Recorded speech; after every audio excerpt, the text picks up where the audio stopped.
Buongiorno a tutti, ben ritrovati con Sveglia Trieste. Oggi lunedì 29 aprile avremo due ospiti. Il primo sarà Alessandro Tronchin di Italia Viva, con noi dalle 8 alle 9, dalle 9 alle 10 invece sarà nostro ospite il consigliere comunale Mirko Martini di Noi Moderati. Andiamo a leggere la pagina meteo. Lunedì e martedì sulla regione affluiranno in quota correnti da sud piuttosto calde e secche. Mercoledì si avvicinerà un fronte mediterraneo che sarà più attivo nella giornata di giovedì. Per oggi bel tempo, cielo sereno con temperature in aumento, venti a regime di brezza, temperature minime 10-13 gradi, massime che toccheranno i 23 gradi, tra i 20 e i 23 di fatti le temperature massime previste per la giornata odierna, al pari di domani tra i 21 e i 24 le massime, 12-15 gradi le minime, con bel tempo, cielo sereno poco nuvoloso, temperature pomeridiane quasi estive in pianura e sulla zona montana. Sulla costa la brezza pomeridiana manterrà l'area un po' più fresca, quindi giornate soleggiate e piacevoli in questi inizio settimana. Da mercoledì, con questo fronte mediterraneo in avvicinamento, ci saranno possibili piogge sparse che saranno più consistenti nella giornata di giovedì, stando alle previsioni che possiamo apprendere quest'oggi. Andiamo a leggere le notizie cominciando dal piccolo e quindi con la visita di Papa Francesco a Venezia. Belle e fragile, queste le parole anche utilizzate per descrivere la città lagunare, la visita del Papa, l'attenzione agli ultimi e alle nuove generazioni, in 10.000 in piazza San Marco, le parole del pontefice, tra detenute, fedeli e giovani, il messaggio su clima e turismo in un luogo che di turismo vive, piuttosto che avere anche le difficoltà connesse al turismo stesso. Anche per questo sono stati introdotti recentemente i varchi di accesso proprio a Venezia, con i contatori di quante persone accedono nella città. Quello sguardo rivolto agli invisibili, commenta Francesco Iori, presidente della CEI Zuppi, l'appello all'Europa torni all'ideale delle origini.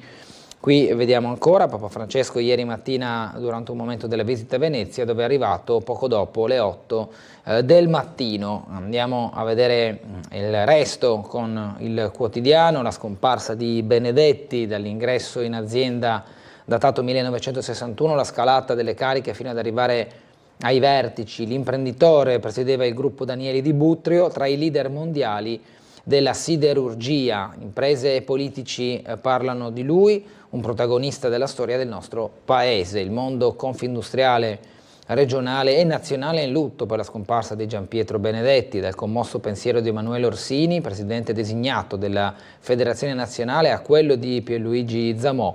Le parole di cordoglio da parte della politica e delle categorie economiche. Morto all'età di 81 anni, l'imprenditore Benedetti era alla guida di una delle aziende top del Friuli Venezia Giulia, il gruppo Danieli, tra i leader mondiali della progettazione e costruzione di impianti siderurgici e tra i primi 3 produttori europei di acciaio. Benedetti era anche uno dei maggiori azionisti di NEM, la media company che edita il quotidiano Il Piccolo. Il primo giorno venni rispedito a casa perché non avevo portato con me i compassi. Raccontava così i suoi esordi professionali. 60 anni dopo Gianpietro Benedetti era la Danieli e la Danieli era Benedetti. Qui in foto ricordato, poi all'interno delle pagine del Piccolo vedremo anche altro. Il comune assume 20 impiegati, ma poi c'è la fuga. Fra le notizie di cronaca che vedremo tra non molto, il bunker di Aquilinea con i suoi cunicoli è nascosto tra i campi, ce lo racconta Putignano a pagina 19. Meloni capolista, scrivete solo Giorgia, una del popolo. Nelle europee, la convention di Fratelli d'Italia, sulla scheda solo Giorgia, così la premier Meloni alla convention a Pescara. La nostra leader sarà un traino per far crescere tutta la coalizione, ne dice il gruppo regionale. C'erano deputati, consiglieri regionali, amministratori nel gruppo di Fratelli d'Italia sceso a Pescara dal Friuli Venezia Giulia per la kermesse del partito. Calcio, Unione, altra mossa sbagliata. L'Euganeo, la Triestina avrebbe dovuto vincere o almeno pareggiare per raggiungere la miglior quarta piazza doveva avere più fame e motivazione, invece l'Unione si è arresa al Padova, già comodo secondo in classifica. Sfuma anche quest'ultimo obiettivo al termine di un derby vibrante che la Triestina, pur essendo stata in vantaggio, non ha giocato per vincere, così i colleghi del Piccolo riguardo alla partita di ieri, una partita sicuramente piuttosto accesa anche per i cambi di risultati che si sono verificati fra primo e secondo tempo. Il primo tempo si era chiuso in parità, nel secondo tempo poi la Triestina era riuscita a passare in vantaggio, salvo poi farsi recuperare e alla fine cedere il passo ai padroni di casa del Padova. Andiamo a vedere subito i momenti salienti della partita di ieri che abbiamo trasmesso in diretta a partire dal calcio d'inizio alle 16:30. In mia compagnia era presente Francesco Vitturi, telecronista sportivo, che ritroverete anche questa sera nel corso della puntata del Caffè dello Sport, proprio per fare il punto di questo fine campionato e quindi parlare della Triestina. Vediamo i momenti più importanti del match di ieri. Battuta che era simile allo schema precedente, però questa volta si torna da Cretella che va in mezzo, Faedo con la suola rimette in posizione pericolosa, il movimento è tutto regolare per il vantaggio del Padova, arriva con il colpo di testa ravvicinato di Bortolussi che aggiorna il conteggio, ne fa 9 in campionato. Bella dormita della Triestina qui in difesa dopo quel calcio d'angolo battuto con lo schema. Ecco qua, lo rivediamo. Qui questo colpo di testa e poi una marcatura troppo blanda, l'hanno lasciato andare da solo. Sì, sta gestendo, dicevamo prima. Attenzione. Il recupero poi è Minesso da Vertainen, centralmente Vertainen in casella sotto l'incrocio dei pali e ci smentisce immediatamente il numero 99, fa 3 su 3 consecutive, mette dentro anche questa volta il pallone in porta per il pari dell'Unione. Vedere anche cosa potrebbe fare una coppia d'attacco poco utilizzata come quella di Minesso e Redan. Al volo Celeghin, pallone che arriva da Minesso, lo stoppa per Redan e c'è il 2-1, è tutto regolare, non si è alzata la bandierina, lo stop di Minesso sul tentativo di Celeghin e poi il piazzato di Redan, fa doppietta di assist Minesso, fa rete Redan e arriva a quota 10, doppia cifra in campionato. Serie di movimenti inquadrato Faedo che in precedenza era arrivato sul colpo di testa, proprio Faedo trova il pari per il Padova, il 2-2 lo firma il numero 72 che nel primo tempo aveva schiacciato non trovando la precisione, in questo caso invece cerca diretto la porta e insacca su Matosevic quasi incolpevole, troppo libero Faedo, che non arriva però ad essere interessante con un colpo di testa a favore del Padova, prova ad uscire Pavlev, un doppio intervento giudicato non falloso, la gamba sembrava particolarmente alta, qualche dubbio ma rivedremo con replay. Faedo allarga sulla destra per il piazzato in diagonale, trova il vantaggio, il 3-2 all'80° e lo fa con Dezzi dopo l'assist per Faedo. Padova ha approfittato di questo momento di defiance della Triestina e con tre passaggi è arrivati in porta. Ha fatto un'azione buona, ma la Triestina qua si è fatto un attimo sorprendere, posizione regolare. Tutto regolare, sì, su Lasciato questo non c'erano Dezzi. dubbi. È arrivato a chiudere Anzolin, ma era difficile poi coprirlo in quella situazione, lasciato nettamente troppo libero Dezzi, quasi dimenticato. La Triestina comunque chiude il suo campionato al 4° posto, non andava ad influire sulla classifica questo risultato in caso di vittoria, di pareggio o di sconfitta. Ciò che però cambiava era la possibilità di essere considerata con un risultato diverso la miglior quarta tra i 3 gironi della Serie C, girone A, quello della Triestina, girone B e girone C. La miglior quarta in questo caso avrebbe goduto di alcuni vantaggi come giocare in casa ovviamente, ma anche essere considerata testa di serie, quindi andare a pescare una squadra diciamo meno blasonata, stando ovviamente alle classifiche, non a un valore soggettivo o discrezionale delle squadre, ma in base alla classifica avrebbe potuto pescare nei prossimi turni una squadra che in classifica si era, come detto, posizionata in una maniera diversa, quindi inferiore rispetto al 4° posto, chiaramente quello ricoperto dalla Triestina. I playoff cominceranno Già la prossima settimana l'Unione scenderà in campo martedì 7 maggio. Torniamo però, dopo magari faremo un'altra parentesi sportiva guardando il piccolo, ma torniamo all'interno del quotidiano e ricominciamo un po' da capo dopo aver letto la prima pagina, andando a pagina 2 con la visita di Papa Francesco a Venezia. Facciamo una rapida carrellata, qui vediamo la papamobile con proprio Francesco a bordo, ma anche il suo arrivo, il suo incontro con le detenute. Nel suo discorso ha sottolineato l'importanza della dignità delle persone, lo vediamo nel trafilo laterale a sinistra.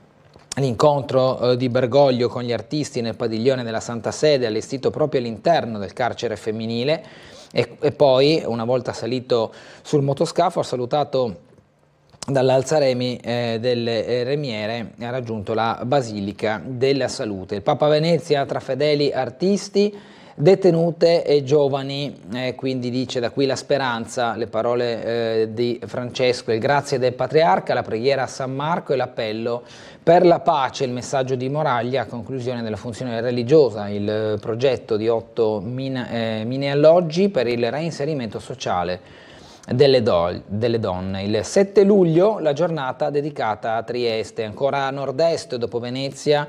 Sarà Trieste, Papa Francesco è atteso il 7 luglio nel capoluogo regionale. Al momento il programma prevede l'arrivo del pontefice in città intorno alle 8:30 con la visita ai delegati della 50ª settimana sociale dei cattolici d'Italia al Generali Convention Center. Poi incontro in una piazza cittadina con alcune realtà rappresentative. Infine alle 11 la messa in Piazza dell'Unità. La macchina organizzativa è ovviamente da tempo in moto, molti dettagli devono essere ancora definiti, ma l'impianto portante dell'agenda della giornata è comunque pressoché definito. La presenza di Francesco a Trieste arriverà a chiudere 5 giorni della settimana, potrebbe essere quella di Sant'Antonio, la piazza prescelta, poi la sede della serie di incontri. Sarà invece di certo Piazza Unità, quella della messa che Bergoglio presiderà, con inizio alle 11 e conclusione prevista per le 12 con l'Angelus, quindi nella centralissima piazza di Trieste. Il messaggio sul cambiamento climatico e turismo, attenzione agli ultimi e alle nuove generazioni, 10.000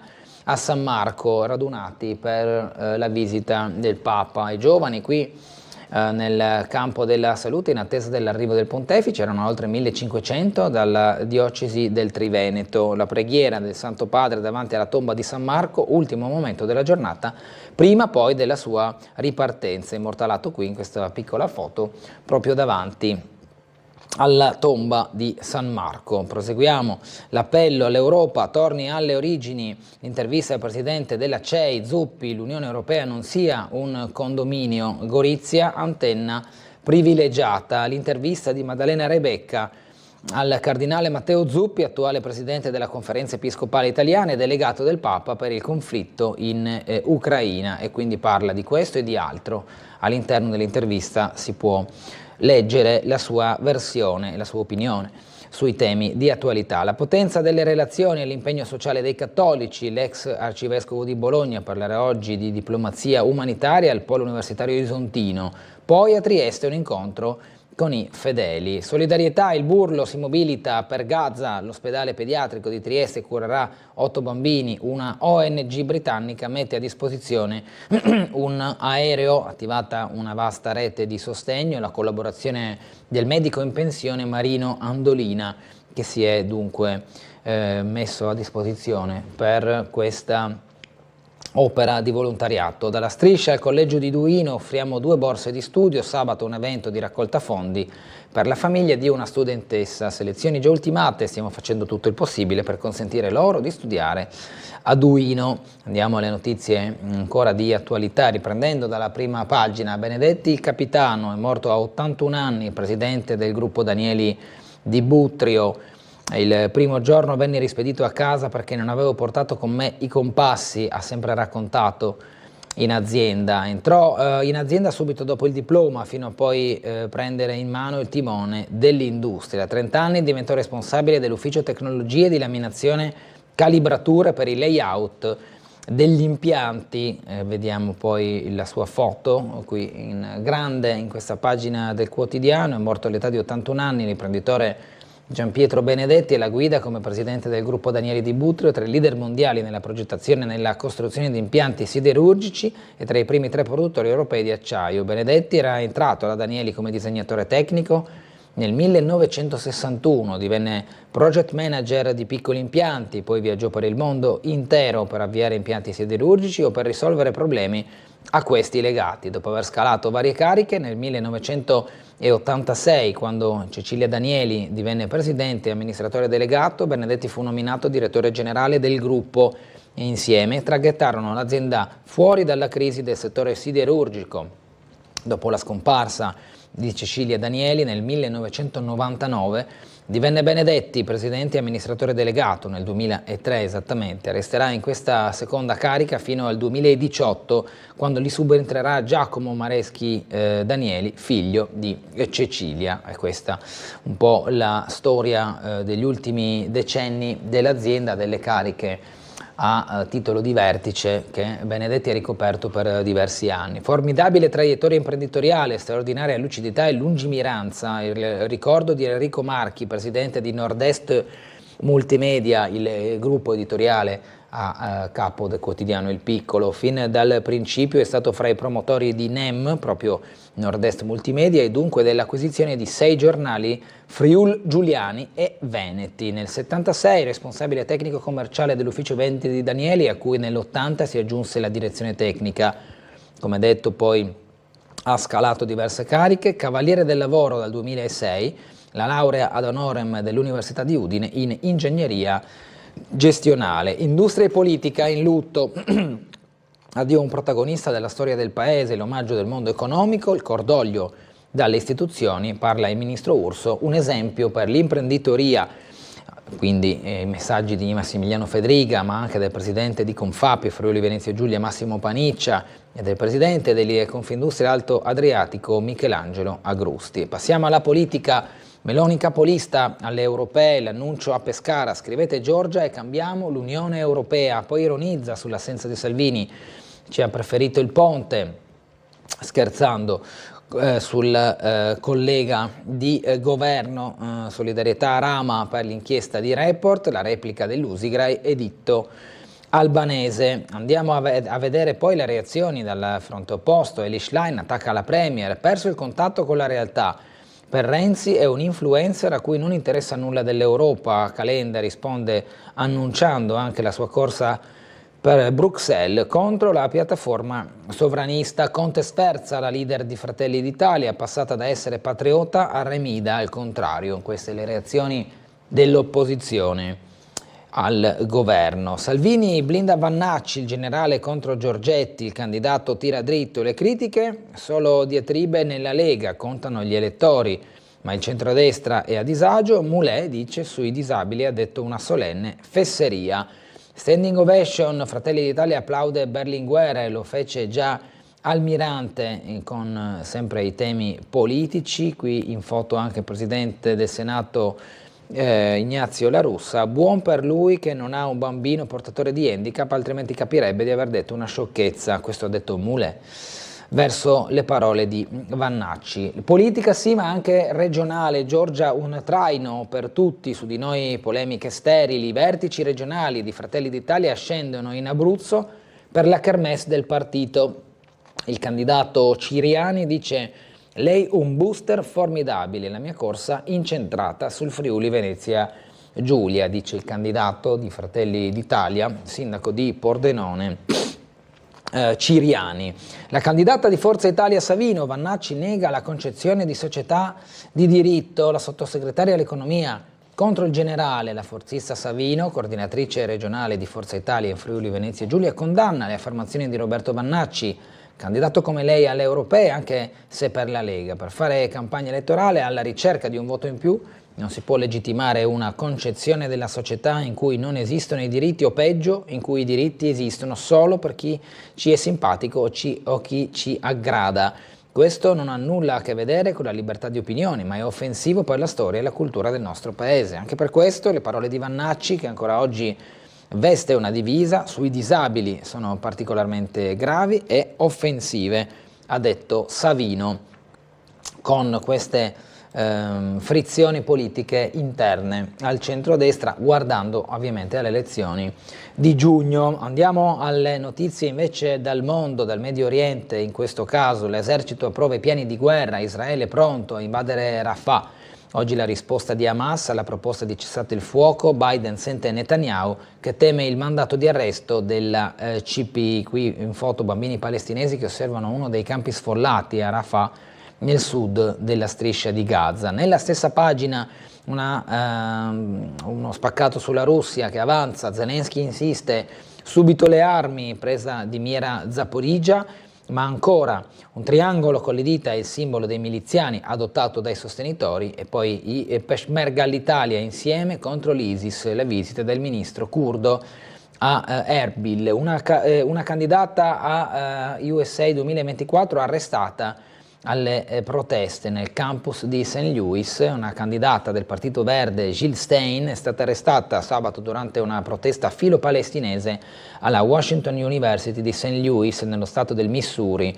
Poco prima del fermo aveva postato un video in cui si impegnava a restare al loro fianco, quella dei manifestanti, nella loro lotta per la democrazia, per i diritti umani e per porre fine al genocidio nella striscia di Gaza. Ci spostiamo ora al collegamento con la polizia locale per andare a capire la giornata, come andrà a delinearsi. Ci sono anche notizie della nottata e segnalazioni di varia natura. Buongiorno all'ispettore capo Roberto Leonardi.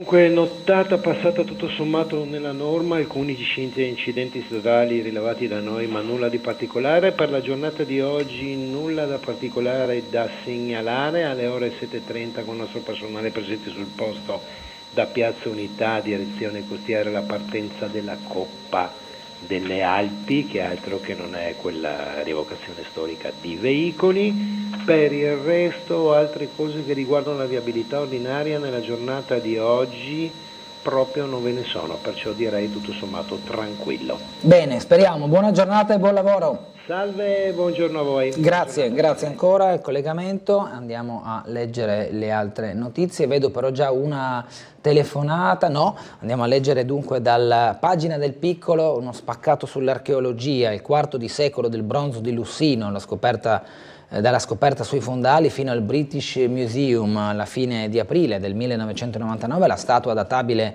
a oltre 2000 anni fa, fu rinvenuta da un sub e esposta nel restaurato Palazzo Quarnero.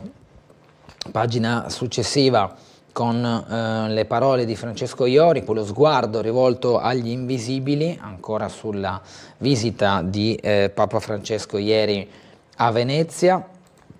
Per andare poi alle notizie invece della città, del comune di Trieste. Il comune assume 20 impiegati, ma il vero problema resta la fuga. Rispetto agli ultimi 250 ingressi, il 20-30% dei reclutati vince il concorso e dopo un po' se ne va. Speriamo che questi resistano per un po' di tempo, altrimenti il comune continuerà ad assumere e a formare personale che non appena vede altre opportunità ci lascia e va altrove. Stefano Avian, assessore al personale, non si fa troppe illusioni sui recenti concorsi che hanno scremato 10 istruttori amministrativi contabili C e 10 istruttori tecnico-manutentivi sempre C. Anzi, in realtà i numeri sono maggiori perché comprendono ulteriori 15 amministrativi e ulteriori 5 tecnici già in graduatoria e programmati dal piano triennale. La somma totale fa 20 più 20, quindi 40 assunzioni fresche, di cui 20 immediate da inserire negli uffici municipali.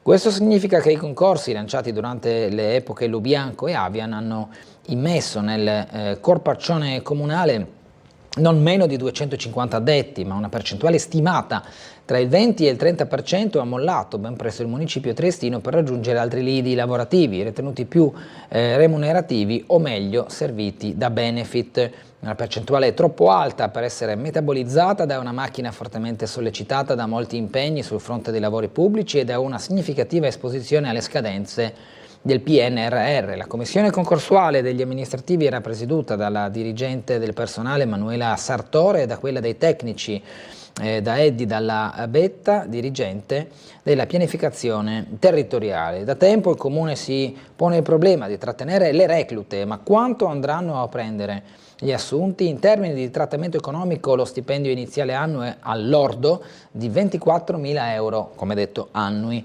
Nell'autunno dello scorso anno il bando prevede per la prima volta misure di welfare aziendale, agevolazioni sul pagamento dell'abbattimento Trenitalia, possibilità di accedere al nido, possibilità di lavoro da remoto, buoni pasto nei giorni di rientro pomeridiano, formazione del personale, riduzioni sull'ingresso nei civici, musei. Niente che ti cambi l'esistenza, comunque è comunque qualcosa.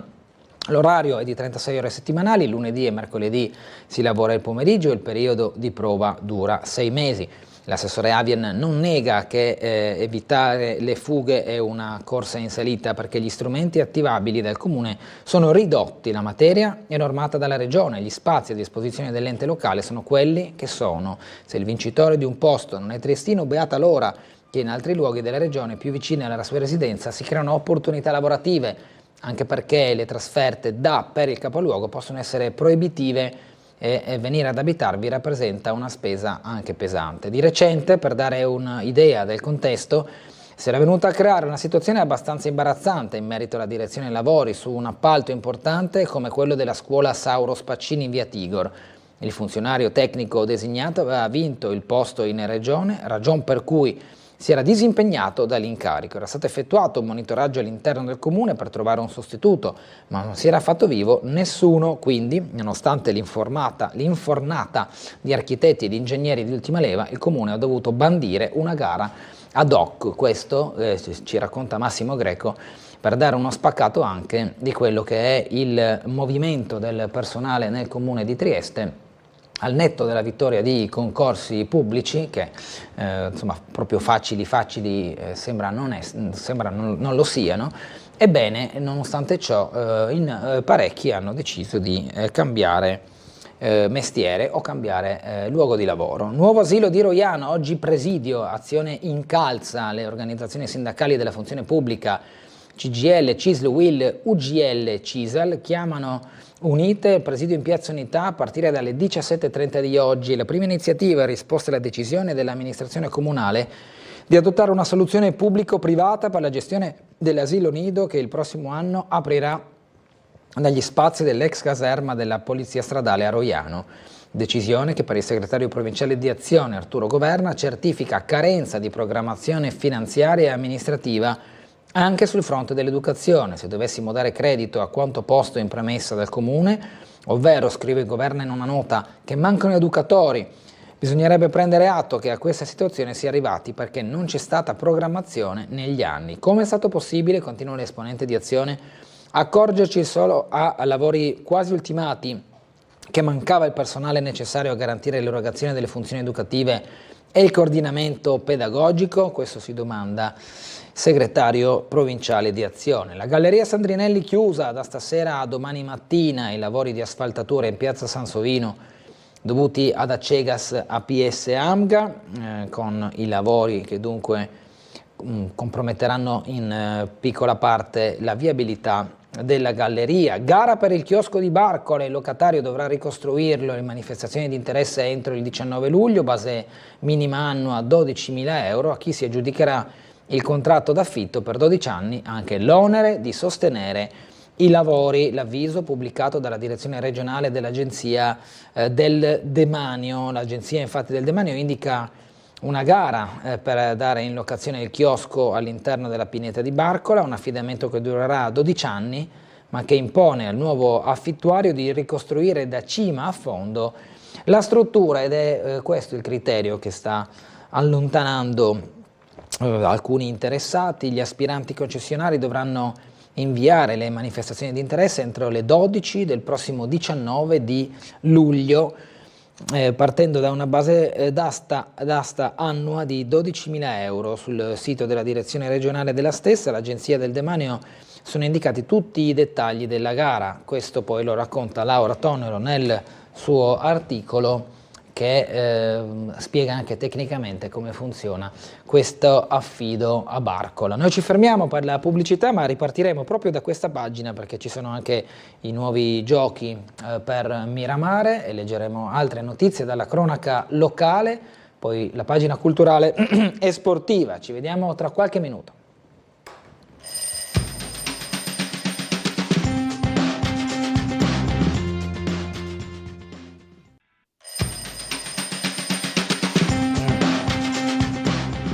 Riprendiamo la lettura del quotidiano Il Piccolo con questa rassegna stampa che vi stiamo facendo vedere. Il castello di Miramare, protagonista dei giochi della Pineta, le aree gioco della Pineta di Barcola, compromesse dalla violenta mareggiata dello scorso mese di novembre, stanno riprendendo forma grazie a un contributo di 150.000 euro garantito dalla Fondazione CR Trieste. Il progetto, in via di realizzazione da parte del Comune, proprio in questi giorni vede tra i vari divertimenti anche un suggestivo gioco a forma di castello di Miramare. I bambini si arrampicano, salgono in cima alla torre e poi con un lungo scivolo riconquistano il terreno, un divertimento al quale, malgrado la provvisoria recinzione sistemata attorno al cantiere delle aree giochi, i genitori lo scorso sabato non hanno resistito, sollevando i figli, aiutandoli a oltrepassare le reti messe a protezione e incitandoli anche a giocare. Tanto che ieri gli operai sono stati costretti a ripristinare alcuni punti della pavimentazione gommata antitrauma non ancora finita di posare e compromessa dal precoce utilizzo. Inoltre, per evitare che i piccoli tornino a usare i giochi prima che il cantiere sia terminato, è stata ulteriormente alzata la recinzione. Dopo le mareggiate, la Pineta di Barcola aveva registrato danni a tutte e 8 le aree gioco, oltre che al verde dei vialetti. Il Comune ha provveduto, grazie al finanziamento messo a disposizione dalla Protezione Civile, a raccogliere e a asportare il materiale trascinato dentro la pineta, i rami spezzati, i giochi divelti, la pavimentazione che è stata rialzata, i cosiddetti cubetti, sono volati quasi fino in strada. Per alcuni degli spazi dedicati ai più piccoli, con altalene, tunnel, dondoli, scivoli, sono serviti soltanto alcuni interventi di manutenzione. Per le altre invece c'è stata una radicale riqualificazione con attrezzi nuovi e pavimentazione antitrauma completamente sostituita, grazie alla Fondazione CR Trieste, che fin da subito aveva dato disponibilità a supportare la sistemazione della pineta ferita dalla violenza del mare. Entro metà maggio si concluderà anche il ripristino delle aree verdi, prevede l'assessore comunale alla pianificazione territoriale Michele Babuder, soddisfatto per il successo raccolto dalle immagini dei nuovi giochi della pineta. L'anteprima del mini castello di Miramare ha infatti raccolto il plauso di genitori, nonni e affascinato i bimbi di passaggio a Barcola, impazienti di avventurarsi tra i nuovi giochi. Una sorta di evento, è stato così insomma per molti bambini. Qui vediamo anche ingrandendolo il gioco nuovo che si trova a Barcola, che richiama in maniera piuttosto evidente il castello di Miramare. Poi ci sono questi scivoli, le possibilità di salire e di divertirsi per i più piccoli in questi spazi rinnovati in molti dei punti della pineta, e come abbiamo visto anche poco fa si parla anche della nuova area del chiosco per cui è stato bandito dall'Agenzia del Demanio una gara per la locazione all'interno della pineta. L'apertura delle buste è fissata il 25 luglio con le regole che sono riportate nei siti di riferimento. Un'invasione di croceristi in centro città fra gli stand, questo un racconto della domenica triestina. Ormai non fa più notizia, ma la presenza di croceristi ieri ha riempito il centro cittadino, soprattutto Piazza dell'Unità e Piazza della Borsa, dove turisti sbarcati dalla nave si sono mescolati tra gli stand. Numeri importanti, come mostra la foto di Francesco Bruni, che sommano a quelli già presenti a Trieste. Ricordiamo poi che oltre alle crociere ci sono anche tanti turisti o tante persone che sono venute a Trieste proprio per gli eventi come la Mitteleuropean Race, e quindi l'illustrazione in piazza delle auto d'epoca. Fra queste infatti si possono vedere anche alcune immagini come quelle che vi proponiamo ora nel servizio andato in onda ieri.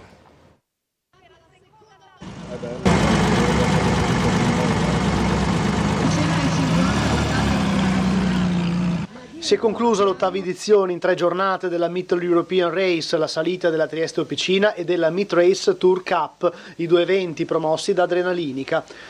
La Mittel European ha visto le auto d'epoca percorrere le tappe di venerdì e sabato lungo i 523 km del percorso, partenza da Trieste e arrivo in Slovenia, poi la traversata di Gorizia e Nova Gorica. Il programma di ieri della Mid Race ha visto la discesa verso Aquileia, Strassoldo, Borgo Nunino, Spilimbergo, San Daniele, Fagagni e Buttrio, per poi tornare in Piazza Unità per la sfilata finale. A vincere su tutti l'equipaggio composto da Sergio Mazzoleni e Silvia Gotti a bordo della Triumph TR2 D'Or del 1954.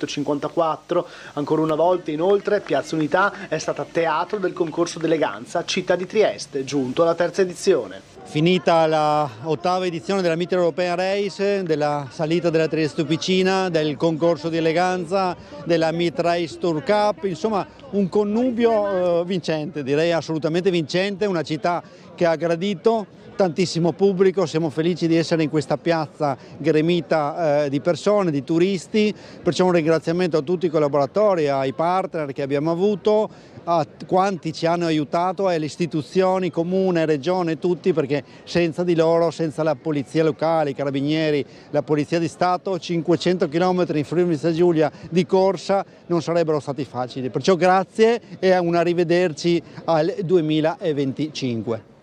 Queste le interviste, le immagini raccolte ieri, questa invece è l'immagine della webcam in tempo reale di come si presenta a Piazza Unità grazie a Skyline Webcams, che mostra proprio in questo momento il risveglio della città. Sono ormai le 7:40, insomma molti hanno anche già imboccato la via del proprio lavoro o si stanno accingendo a portare i figli a scuola, ma ci sono ancora diverse auto e diverse installazioni in Piazza Unità proprio in virtù degli eventi recenti raccontati anche poco fa dal servizio. Andiamo avanti con la lettura delle notizie. Al Silos 80 i migranti tra discariche e topi, il possibile sgombero non risolve nulla. L'emergenza igienico-sanitaria del capannone abbandonato, dove trovano riparo persone arrivate dalla rotta balcanica. Giampaolo Sarti scrive: nella bidonville di Trieste c'è più sporcizia che terra, la spazzatura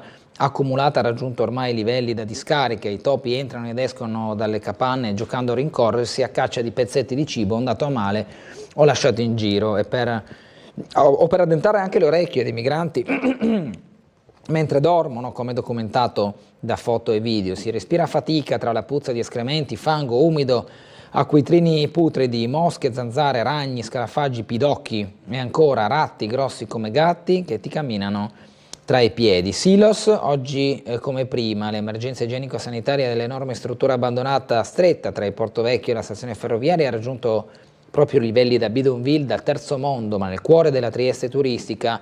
Non è chiaro quanti migranti della rotta balcanica trovino riparo all'interno, un'ottantina. Sostengono le associazioni umanitarie, che siano 50 o 100 poco cambia, dentro c'è gente che vive in condizioni impressionanti. I migranti cucinano come possono, accendono fuochi tra gli angoli degli anfratti e con quei fuochi di sera e di notte naturalmente si scaldano, ma talvolta succede che le fiamme intacchino i teli di questi rifugi di fortuna, le tende, i vestiti e i sacchi a pelo, e così si incendiano le capanne, come dimostrano le inferriate annerite e le travi di legno ridotte a cenere. Non c'è acqua, non ci sono servizi igienici, mai stati, a dire il vero, se non quelli di Piazza Libertà, dove le persone fanno tutto il giorno la spola, munite di taniche da riempire alla fontana. Che il Silos stia assumendo sempre più le sembianze di una discarica è evidente da subito, appena si entra. Il pavimento, quel terriccio paludoso misto fango ed escrementi, è una distesa di bottiglie di plastica, lattine, scatolette di fagioli e di tonno, in un miscuglio di pattume indecifrabile fatto di brandelli di maglie, scarpe, coperte piene di zozzume, per cui non si capisce nemmeno più il colore, sacchi a pelo, pentolame incrostato con dentro anche animali. Fiamme in una casa di Servola, stabile evacuato dai pompieri, l'incendio di sabato sera in via Praga, emergenza rientrata nel condominio Il Civico numero 3 di via Marco Praga, nel quartiere di Servola, dove sabato sera è divampato improvvisamente un incendio. Come confermato dai vigili del fuoco, 3 dei 4 nuclei familiari che risiedevano nella palazzina e un'abitazione piuttosto moderna strutturata su 2 piani, hanno potuto fare rientro nei rispettivi appartamenti. Resta invece inagibile l'altro alloggio al secondo piano del palazzo, dove appunto è divampato il rogo. L'incidente si è sviluppato attorno alle 21, stando ai primi accertamenti le fiamme hanno interessato solo una delle stanze, quella in cui è stato localizzato l'innesco, ma ciò che lo ha scatenato al momento non è ancora chiaro, serviranno ulteriori verifiche da parte degli esperti. Nella stessa pagina, minorenni rapinati in città, grilli, paura nella comunità. La reazione dopo i fatti di San Giovanni e Valmaura, la preoccupazione dei genitori rispetto al caso di Viale Sanzio. Il consigliere Grilli della lista Fedriga dice: giovani violenti vanno isolati prima che avvenga una tragedia. Andiamo a fare il punto anche in questa situazione, di questo ennesimo fatto di cronaca e di violenza, soprattutto tra giovani, nel servizio di Gianluca Paladin.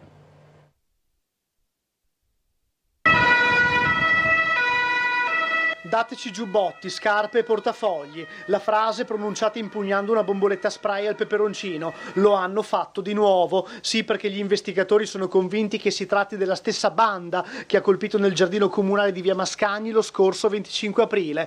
3 minorenni triestini sono stati aggrediti e rapinati da 3 coetanei provenienti da un paese dell'est Europa. L'episodio è avvenuto ieri mattina attorno alle 10:30.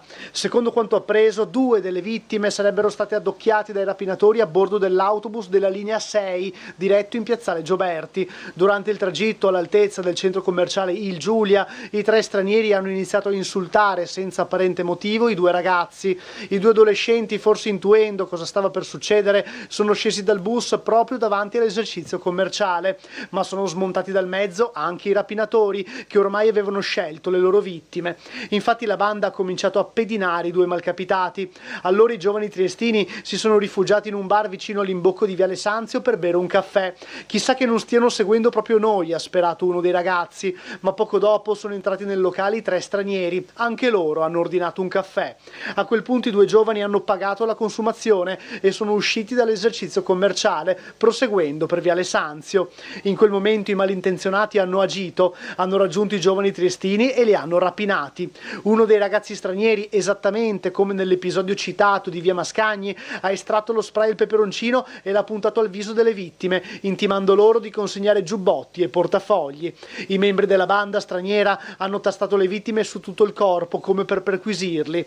Uno dei giovani aveva con sé alcune banconote e ha consegnato i soldi e il giubbotto al rapinatore. L'altro ragazzo era senza giacca e denaro, per cui non gli è stato sottratto nulla. Poi i 3 stranieri sono fuggiti, ma solo per mettere a segno un altro colpo. Pochi minuti dopo i 3 giovani dell'est hanno aggredito un altro ragazzo, questa volta in via Pindemonte, stesso sistema, minaccia con lo spray al peperoncino. Questa volta il giovane malcapitato, un altro minorenne, oltre al giubbotto e ai soldi ha dovuto consegnare anche le scarpe e gli AirPods, le cuffiette senza fili. Dopo questi 2 episodi qualcuno che ha assistito a una delle 2 scene ha allertato la polizia. La squadra mobile sta indagando sia su questi 2 episodi ravvicinati che su quello di via Mascagni. Gli investigatori ritengono che ci siano abbastanza elementi per sospettare che le rapine siano attribuibili agli stessi autori. Come nel caso precedente, vittima sempre un ragazzo minore, le indagini si focalizzeranno sull'interrogazione di testimoni e la visione delle immagini delle telecamere della zona. Importante sarà soprattutto la visione delle immagini delle telecamere dell'autobus, che possono aver ripreso parte della scena. Uno dei rapinatori sarebbe già stato individuato. Disordini anche in piazza Perugino nella notte, questo video che ci è stato inviato poco fa lo testimonia, andiamo a vederlo. Sono intervenuti polizia e carabinieri, si può vedere proprio come ci sia un gruppo notevole di persone in fasi anche concitate e di tensione che se le sono date, che si sono spintonati e strattonati, creando non pochi problemi anche, se non soprattutto, alle persone che di tutta questa situazione non erano assolutamente coinvolte, fra residenti dei palazzi vicini, come chi ha ripreso e che voleva semplicemente starsene in pace a casa, magari per leggere un libro o ascoltare la televisione, invece è stato disturbato da ulteriori tafferugli ancora in piazza Perugino. Come detto, poi sono intervenute le forze dell'ordine, anche in questo caso magari in maggiori dettagli nel corso della giornata e dei nostri telegiornali. La casa del cappellano nel centro di Servola, fondi per trasformarlo in spazio aggregativo. Il Comune prepara gli indirizzi progettuali per un restauro da 1.400.000 euro, fondi europei e regionali, fine lavori a metà 2027. Per rilanciare il dopo Ferriera Servolano il Comune ha adottato una denominazione piuttosto curiosa, Operazione Fenice, denominazione che negli anni è stata attribuita ad attività cospirative naziste, a indagini antimafia e antiprostituzione. Nel nostro caso l'obiettivo appare meno inquietante, si tratta come primo atto della redenzione servolana di restaurare l'edificio ex cappellano situato nel centro del Rione, vicino alla chiesa di San Lorenzo. L'uccello mitologico fenice rinascere dalle proprie ceneri, quindi riprendiamolo come auspicio di rinascita, scrive Massimo Greco. Lo sguardo dei giovani tra attualità e futuro. Il premio svela il mondo, diritti, guerre, femminicidi, ambiente, alcuni dei temi dei racconti classificati. Oggi è il Caffè Rossetti, la premiazione bandita dal Circolo Cultura e Arti. La guerra, l'impegno sociale, la salvaguardia dell'ambiente, la condizione della donna. Affrontiamo tematiche profonde e attualissime. I racconti dei giovani partecipanti al concorso letterario Gianni Stuparic, che si conclude oggi alle 18 al Caffè Rossetti con la premiazione dei vincitori. Bandito dal Circolo della Cultura e delle Arti di Trieste, è intitolato al fondatore del circolo stesso. Il concorso è rivolto ai ragazzi under 30 residenti in Friuli Venezia Giulia, nelle vicine Austria, Slovenia e Croazia. Anche per questa terza edizione mette in palio premi dai 200 ai 500 euro per i primi 3 elaborati sulla memoria o sui temi significativi della contemporaneità, storici, ambientali, ecologici, medici, familiari, economici, morali o altro, recita infatti il bando. Memorie, la ricerca di sé, i sogni nascosti tra le righe. Bozzer, primo classificato, dice: vorrei continuare la strada della scrittura, e una menzione speciale ai giovani Dosso e Vitulano, veterani della gara. Benevolo, seconda con Fare rumore, brano sulla violenza di genere. Bronzo per Girardini, con Matriosche, saggio sulla parità e sul femminismo. L'appello a tutte le lettrici: non rimanete in silenzio e dedicatevi all'impegno sociale. Cambiamo argomento. Il bunker di Aquilinea, nascosto nei campi in stato di abbandono, i cunicoli sotterranei nel deposito della seconda guerra mondiale e poi dell'ex raffineria. Si vedono le immagini con le scalette, al centro invece la foto del bunker con la cupola di protezione del terreno di Aquilinea, nelle foto a destra gli sfiati dei sotterranei e un particolare della struttura in cemento armato che spicca in mezzo alla vegetazione. A Muggia, stadio Zaccaria, parte la demolizione degli spogliatoi, investimento da 1.100.000 euro, poi la nuova struttura che sarà rettangolare in modo da non invadere la pista di atletica, che verrà anch'essa riqualificata. Questa è l'approvazione del progetto esecutivo. Forza Italia in lutto ricorda la figura di Santorelli, commemorazione in aula dell'ex consigliere comunale. Pagina delle segnalazioni, espressioni della triestina Mauro a Monfalcone. La triestina Sabina Mauro espone a Monfalcone il nuovo albergo operai con una mostra che chiuderà il 22 giugno, espressioni allestita con lo studio artistico My Way, che sarà visitabile negli orari di apertura dell'albergo Mauro. Prima a sinistra in questa foto esplora varie tecniche pittoriche per realizzare le sue opere. Il libro La politica degli animali tratta legami insospettabili, ancora proprio degli animali piccoli, amici che cercano casa.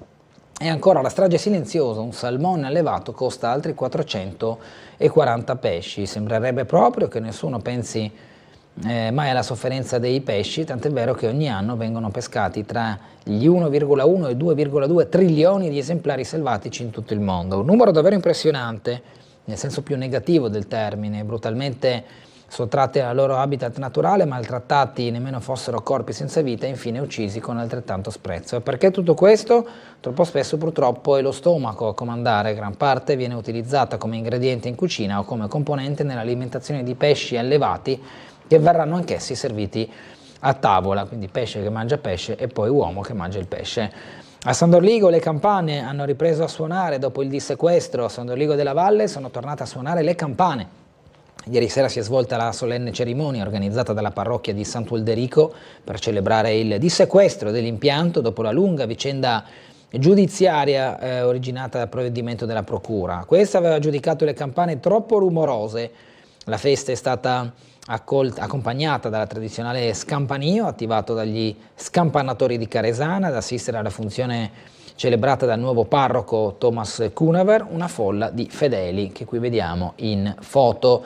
L'inserto Nord-Est Economia, successione è una questione di testa, cuore e tasche, scrive Cristiana Compagno, ma i titoli è avanti i secondi, imprese familiari, numerosi gli esempi di figli dei fondatori all'altezza dei genitori nel Nord-Est, non mancano infatti i casi di passaggio generazionale che ha mantenuto il successo. E lo si vede anche dai volti di queste copertine. Passaggio generazionali, quelli che vincono la sfida. In Italia circa il 70% delle imprese con un fatturato compreso tra 20 e 50 milioni di euro ha una matrice familiare. In Veneto e Friuli Venezia Giulia un quarto delle imprese verso la staffetta nei prossimi 10 anni con numeri elevati già a partire dal 2026. Questione di testa, di cuore, ma anche di tasche. Una buona gestione della transizione riesce a trovare un equilibrio fra elementi potenzialmente in conflitto. Zamò, sono stato libero di sbagliare. L'intervista, presidente di Linea Fabbrica, azienda di Manzano, leader a livello nazionale nella produzione di sedute per l'ufficio, e parla dunque della sua avventura imprenditoriale ancora in corso. Piovan punta il miliardo con la plastica riciclata, l'azienda di Santa Maria di Sala punta a raddoppiare i ricavi entro i prossimi 5 anni, tutti i dettagli descritti in questi spazi, dai fiori alle piscine, le creo per le navi di tutto il mondo e non cedo i fondi, la storia del trevigiano Gianpietro Darè e della sua Luxury Spa con questi allestimenti. L'investimento ESG batte in ritirata, il mercato è diventato più cauto e selettivo per quanto riguarda il risparmio. I fondi nel 2023 più di 62 miliardi di raccolta contro i 161 precedenti, cambio di tendenza. Il talento dei ragazzi speciali per disegnare le etichette delle bottiglie di Specogna Vino. L'imprenditore friulano collabora con l'associazione Progetto Autismo Onlus del Friuli Venezia Giulia. Granchio blu, l'appello dei pescatori per estirpare il bulldozer del mare. Il granchio blu è diventato una vera e propria emergenza sulle coste del Veneto, nella laguna di Venezia e nel delta del Po, tanto che la Coldiretti, con una lettera firmata dal presidente nazionale Ettore Prandini, ha chiesto al governo l'istituzione di una commissione straordinaria per avviare campagne intensive di cattura, incentivando i pescatori, ripristinando gli habitat lagunari del delta del Po e riavviando le attività di allevamento con una campagna di semina. Troppi granchi infatti stanno infestando il delta del Po e il Mediterraneo, anzi l'Adriatico, per dire il nord dell'Adriatico, la zona della laguna di Venezia. Istituto del Nastro Azzurro, 3 giorni di celebrazioni con la Croce Nera ad Austria nel sodalizio dei decorati. Andiamo a leggere poi la cultura. Libero Mazzi, il critico non è in sala, giornalista, scrittore, responsabile della terza pagina del Piccolo, seppure estraneo all'ambiente cinefilo dagli anni 50-80, guidò le scelte dei triestini. Qui Paolo Lughi racconta il personaggio nell'anniversario dal 1924 al 1994. Gorizia e Nova Gorizia, le 2 guida per camminare e trasgredire, la novità in libreria. Andare alla ricerca dei leoni di Venezia dall'Istria alla Russia. Alessandro Marzomagno compila una singolare guida al logo della Serenissima, mappando gli esemplari esistenti. Chi ha voglia di andarseli a trovare tutti in giro tra Venezia e l'Istria, allora con questa guida sa dove trovarli. Conto alla rovescia per il Festival Risonanza nel cuore della natura, Tarvisio, dal 2 al 30 giugno. Jeunesse musicale, World Big Band, si celebra il jazz a Monfalcone. Domani al Teatro Bonezzi l'ensemble con giovani da più di 15 paesi che si dedicano dunque alla musica. A Trieste alle 17.30 il lunedì dello Schmidl, i 30 anni dell'Esio con estro, talento e tanta fantasia, ma poi anche il Pupkin Cabaret rimandati a settembre con proprio il Pupkin Cabaret e la cantante Maurel alle 19.30. Oggi a Trieste ovviamente siamo allo sport, la Triestina si ferma e si arrende nel derby, non è la miglior quarta. Bordin Centellini diffidati e sacrifica Lescano ed Urso, la squadra rimonta e sorpassa, i patavini con i gol di Vertainen e Redan, ma alla fine la spuntano i padroni di casa, proprio il Padova. Infatti ha vinto 3-2 nella partita del derby del Paron, così si chiama solitamente, tra Padova e Triestina. È finita 3-2, era l'ultima partita del campionato, inteso come stagione regolamentare. Adesso sarà playoff, la Triestina ci entrerà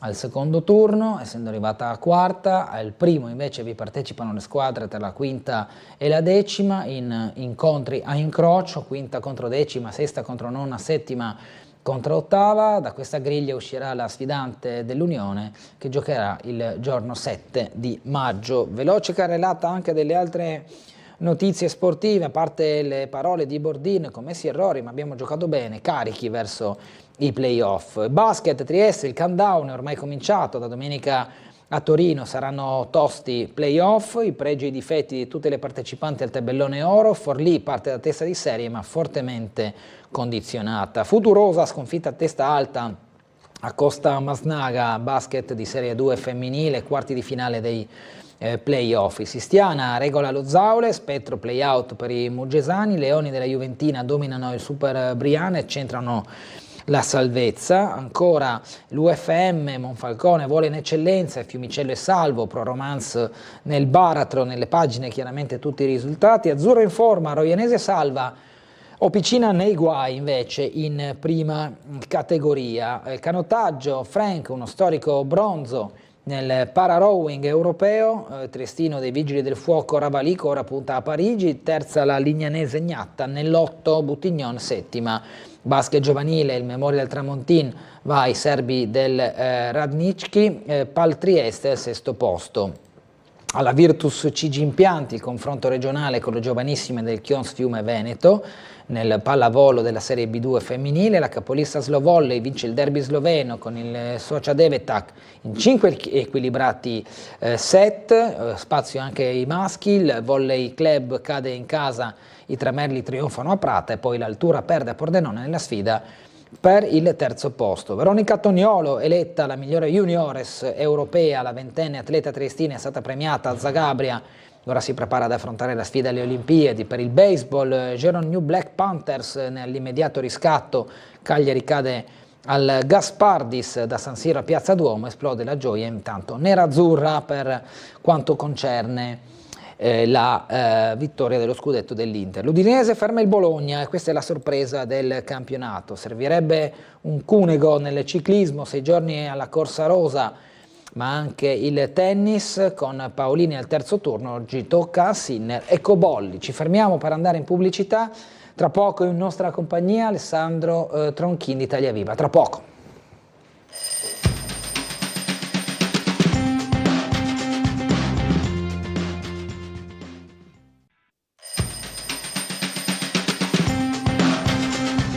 Ben ritrovati in diretta con Sveglia Trieste, do il buongiorno e benvenuto ad Alessandro Tronchin, componente della segreteria di Italia Viva. Ben trovato. Buongiorno a te Bernardo. Abbiamo subito una telefonata, andiamo a ascoltarla assieme, poi apriremo tutta una serie di argomenti tra locali e argomenti locali e non soltanto. Buongiorno. Buongiorno dottor Gulotta. Buongiorno. Senta, io sono Maurizio Perez, buongiorno anche l'ospite. Buongiorno. Senta, siccome non stavo benissimo, non sono aggiornatissimo, e allora le propongo questo tema che ho mandato anche una mail poco fa, e se interessa diciamo che alcuni giorni fa, ma penso che purtroppo no, tutta questa questa cosa della notizie che fanno pensare a una guerra che si possa incrementare quella globale, anche nucleare. Partiamo dal fatto di quello che succede giù in Iran, che l'Iran ha attaccato Israele, eccetera, eccetera, eccetera, i soldati che si allineano in varie altre parti del mondo, anche l'America. Allora, io sono stato chiaro, ti interessa parlare brevemente di questo purtroppo tema che ci fa pensare al peggio, no? Ok. Grazie. Grazie. Beh, l'escalation, come si sente dire spesso Tronchin, del conflitto dopo l'attacco, anzi dopo la risposta dell'Iran a Israele, quindi anche le tensioni tra vari paesi, non soltanto ciò che accade tra Russia e Ucraina, non soltanto ciò che abbiamo visto accadere e sta accadendo sulla striscia di Gaza, non soltanto le altre guerre anche che imperversano nello Yemen e in Somalia, c'è anche poi la preoccupazione che tutto questo, in virtù delle alleanze, in virtù anche dei rapporti tra gli Stati europei, del Nord America e proprio di Israele, possano coinvolgere a più ampio spettro altri paesi anche del vecchio continente. Sì, hai ragione Bernardo, e diciamo che la telefonata ci stacca un po' apparentemente dalle tematiche locali, ma dico apparentemente perché ormai in un mondo globalizzato come quello in cui noi viviamo, quello che può succedere apparentemente molto distante da noi ha ripercussioni molto forti anche sul territorio regionale cittadino. Pensiamo ad esempio, come raccontavi te, la situazione che non è una situazione degli ultimi 5 mesi in Yemen, questi famosi Houthi che abbiamo imparato a conoscere, ma che in realtà guerreggiano con l'Arabia Saudita ormai da un 5-6 anni, ormai stanno creando dei grossissimi problemi sullo stretto di Suez e le cui ripercussioni si hanno anche ovviamente sul porto di Trieste. Quindi questa interconnessione globale ormai dovrebbe innanzitutto farci pensare non solo che, come diceva il telespettatore, se portata agli estremi nessuno è al sicuro, ma che ormai qualunque cosa succede anche a migliaia di chilometri distanti da noi ha impatto anche nella nostra vita. Quello che vediamo è che siamo sempre più di fronte a un mondo in disequilibrio. Quelli che erano gli equilibri portati forse anche troppo avanti dopo il crollo del muro di Berlino, e che si reggevano su un'unica potenza che erano gli Stati Uniti, ormai sono equilibri che non reggono più. Non reggono più per una ragione di popolazione. Se mettiamo assieme il Nord America e l'Europa arriviamo a stento a 1 miliardo, consideriamo che cinesi e indiani sono da soli 3 miliardi, consideriamo che un paese, uno solo in Africa, come è la Nigeria, entro il 2050 avrà più abitanti dell'intera Europa. Stiamo vivendo un grandissimo momento di trasformazione geopolitica di cui purtroppo gli scontri, prima l'Ucraina, poi in realtà non è un nuovo scontro, parliamoci chiaro, quello che succede nella striscia di Gaza è una cosa che va avanti almeno da 60-70 anni, con alterne vicende che ogni tanto si fa finta di non ricordarlo, passami il termine. La situazione dell'Iran che cerca di voler essere potenza dominante nell'area del Medio Oriente in sostanza, che si va a scontrare con altri paesi in realtà anche islamici.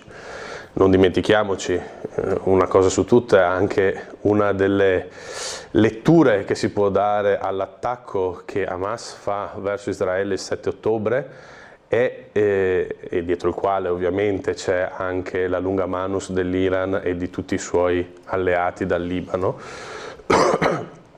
è stata inevitabilmente anche un momento nel quale si è cercato di fermare quello che poteva essere un passo storico per la regione, perché Israele e l'Arabia Saudita, nemici giurati dal 1948, stavano per fermare de facto un trattato di pace che si chiama la pace di Abramo. Adesso non stiamo qua a fare grossi trattati, ma che avrebbe rivoluzionato quell'area, portando probabilmente molta più stabilità di quella che oggi viviamo. Quindi diciamola così, purtroppo viviamo in un periodo nel quale l'instabilità è grande e quando questo succede bisogna trovare delle nuove regole di equilibrio. Una su tutte, mi sento di dirlo, anche perché sarà di qui a qualche settimana uno dei, mi auguro, punti di dibattito delle prossime elezioni europee: che cosa vuole fare l'Unione Europea. E non giriamoci tanto attorno, ci troviamo a metà strada tra gli Stati Uniti e il mondo dell'Oriente, a noi vicino o a noi distante, e siamo un soggetto politico incompiuto. Abbiamo una moneta, abbiamo alcune forme di architettura istituzionale, un Parlamento, una Commissione, ci manca una politica estera e soprattutto, che è il vero tema, che mi auguro venga fuori, ma vedo che si comincia a parlare, se si vuole avere una politica estera bisogna avere anche una forza di difesa europea.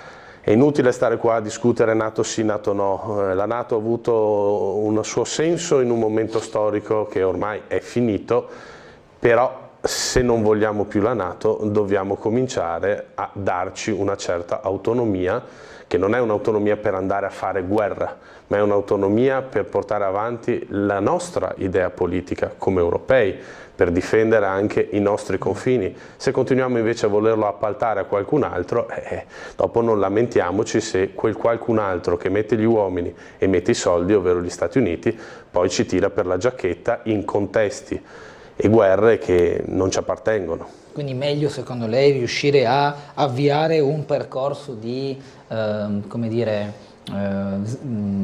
di vincolo, di svincolo nei rapporti soprattutto strategico-militare con gli Stati Uniti? Io dico che sono sempre stato a tutti i livelli un fervente autonomista e credo che l'autonomia non sia semplicemente un bel concetto di cui discettare sui libri o ai convegni o da rivendicare solo dal punto di vista economico.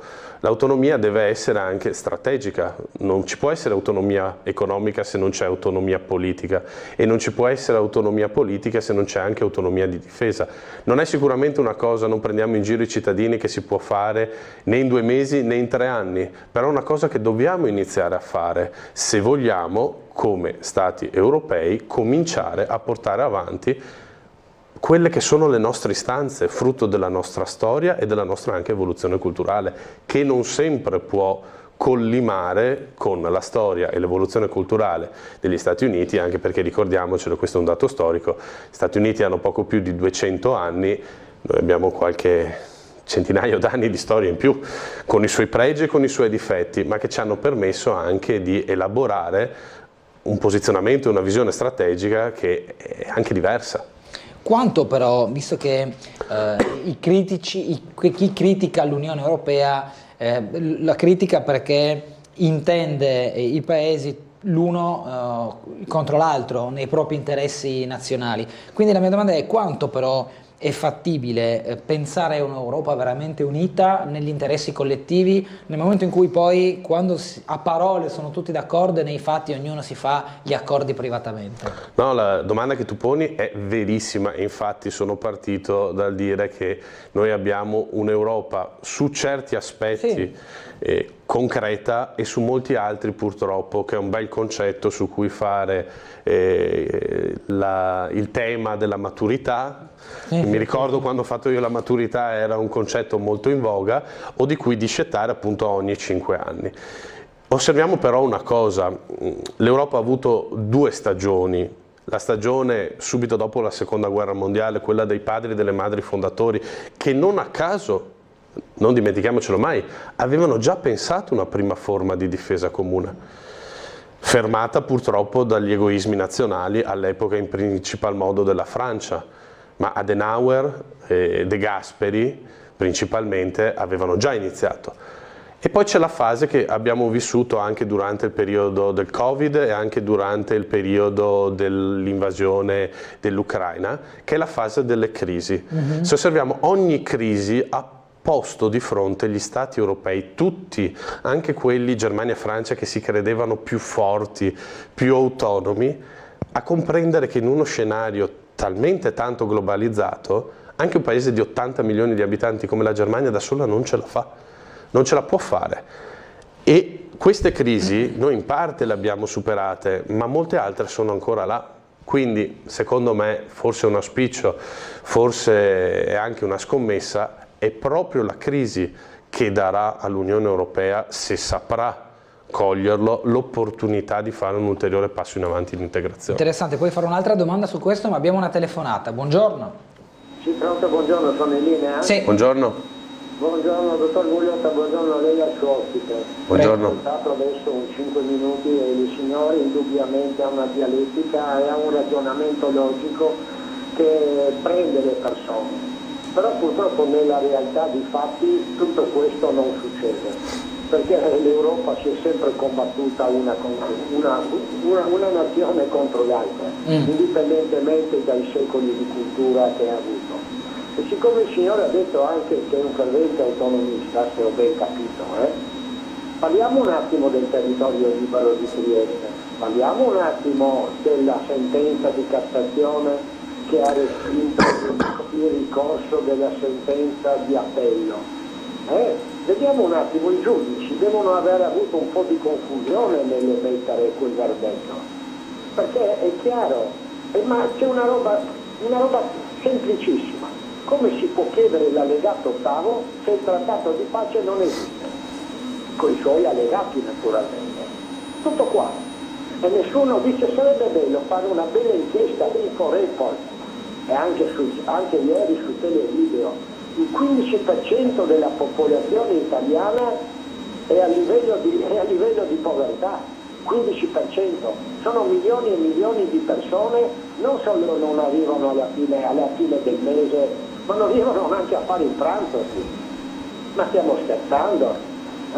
E noi dobbiamo sobbarcarci una zavorra simile, il più bel paese del mondo, con un'amministrazione che nega i diritti degli altri, va contro la propria Costituzione, non rispetta le proprie leggi, e noi dobbiamo qua nel territorio libero accettare tutto questo. Non è possibile, per fortuna che le cose stanno venendo fuori, per fortuna, ma non solamente per me, per tutta la cittadinanza, e io spero che l'Italia si salvi in qualche maniera, ma non so come. Ascoltate anche Report, è mai possibile che adesso dobbiamo mandare gli immigrati in Albania? Ma stiamo scherzando? Spendendo un sacco di soldi quando ci sono dei siti, non lo so, a meno che quelli di Report non raccontino solo bugie, allora questo non lo so, ma hanno dimostrato con i fatti che c'è un'alternativa. Niente da fare. Tutti belle parole, però parlano bene ma ratolano male. Grazie. Di sentire qualcosa sul territorio libero, perché il signore vedo che è profondo in tante questioni, vediamo se conosce qualcosa del territorio libero. Grazie e una buona giornata. A lei, Tronchin, prego. Buongiorno. Allora, ringrazio il telespettatore per la telefonata che, devo dire, ha messo molte cose assieme. Sì. Cerco di cogliere alcuni punti. I paesi europei si sono combattuti, sì, verissimo. Diciamo anche che fortunatamente oggi, più che parlare di combattimenti, potremmo parlare di alcune piccole o grandi gelosie nazionali, ma da 70 anni questo continente non vede più tra i suoi paesi fondatori guerre fratricide che anche in questo territorio hanno lasciato un bel po' di sangue. Ogni tanto dovremmo anche ricordarcelo. E mettiamola così, uno dei meriti dell'Unione Europea è stato proprio anche questo, preservare. Dopo sono d'accordo con lui che l'Unione Europea, l'ho detto più di una volta nel mio intervento precedente, è un incompiuto che però è come una persona a metà di un guado, si può decidere di tornare indietro, però se torniamo indietro dobbiamo essere molto chiari e onesti tra di noi, e soprattutto a chi propone ciclicamente l'uscita dall'euro, l'uscita dall'Unione Europea. L'abbiamo visto in Inghilterra che cosa ha significato uscire dall'Unione Europea, non solo per chi vuole andare là a studiare, ma banalmente anche per l'impossibilità di far arrivare, per ragioni, mettiamole così, tecniche, in certi momenti anche le derrate alimentari. Cioè, andiamoci piano. Oppure possiamo andare avanti. Andare avanti è un territorio inesplorato, è un territorio nel quale però possiamo anche affrontare assieme quei problemi che sono stati detti. Un paese da solo come l'Italia, ci hanno provato tutti, non giriamoci tanto attorno, non riesce a risolvere il problema dell'immigrazione perché è una cosa molto più grande di lui, indipendentemente da chi la governa. Farlo all'interno di un contesto più ampio è possibile perché, mettiamola così, l'unione fa la forza. Certo, e sono d'accordo, non può essere solo un'unione fatta, come dicevo prima, di belle parole, di grandi temi per le tesine universitarie, per i temi della maturità. Deve essere qualcosa fatta concretamente e quindi torno a dire, non esiste Stato, indipendentemente da come lo pensiamo, Stato nazionale, Stato federale, Stato confederale, chiamiamolo come vogliamo, ma non esiste Stato che non abbia tre cose fondamentali: una moneta, ce l'abbiamo, una politica comune del lavoro ed economica, non ce l'abbiamo, e una politica estera e di difesa, non ce l'abbiamo. Noi ne abbiamo una su tre, quindi non possiamo, mettiamola così, giudicare l'efficacia o meno dell'Unione Europea senza considerare che due elementi distintivi mancano. Sono mancati per gli egoismi finora degli Stati e mi permetto di dire anche per una certa miopia di tutta una serie di eurodeputati che negli anni abbiamo, soprattutto noi italiani, mandato a Bruxelles. Mandato più che altro per trasferire a Bruxelles quelle che sono le nostre beghe interne. Osserviamolo, ogni volta che c'è un'elezione europea in Italia si discute se deve vincere il centrodestra o il centrosinistra. Non si discute di che cosa si va a fare o di che cosa si vuole portare per migliorare. Devono essere sempre regolamenti di conti e questo è un ragionamento un pochino triste e un pochino anche autolesionista, diciamocelo con franchezza. Politica però europea che praticamente coinvolge a pieno titolo, come ha detto lei Tronchini, la politica, nel senso che se da un lato ogni governo nazionale legittimato dal voto instaura all'interno del proprio paese una linea, la linea di Giorgia Meloni, la linea prima di Conte, la linea di Renzi, indifferente, e negli altri paesi uguale a seconda di chi vince le elezioni in Francia, in Germania, in Spagna e tutti gli altri paesi 27 Stati membri dell'Unione Europea, se quindi da un lato c'è un puzzle di governi diversi, dall'altro c'è anche, come diceva lei, l'inviare in Europa, e le elezioni di giugno saranno il banco di prova di questa tornata, persone che rappresentano il proprio partito ma nell'interesse, come dire, singolo e non collettivo. Allora la mia domanda è questa: si è mai avviato, e se lo si è fatto perché ha fallito, perché evidentemente ha fallito, una sorta di concertazione tra le parti per definire veramente quelle politiche del lavoro,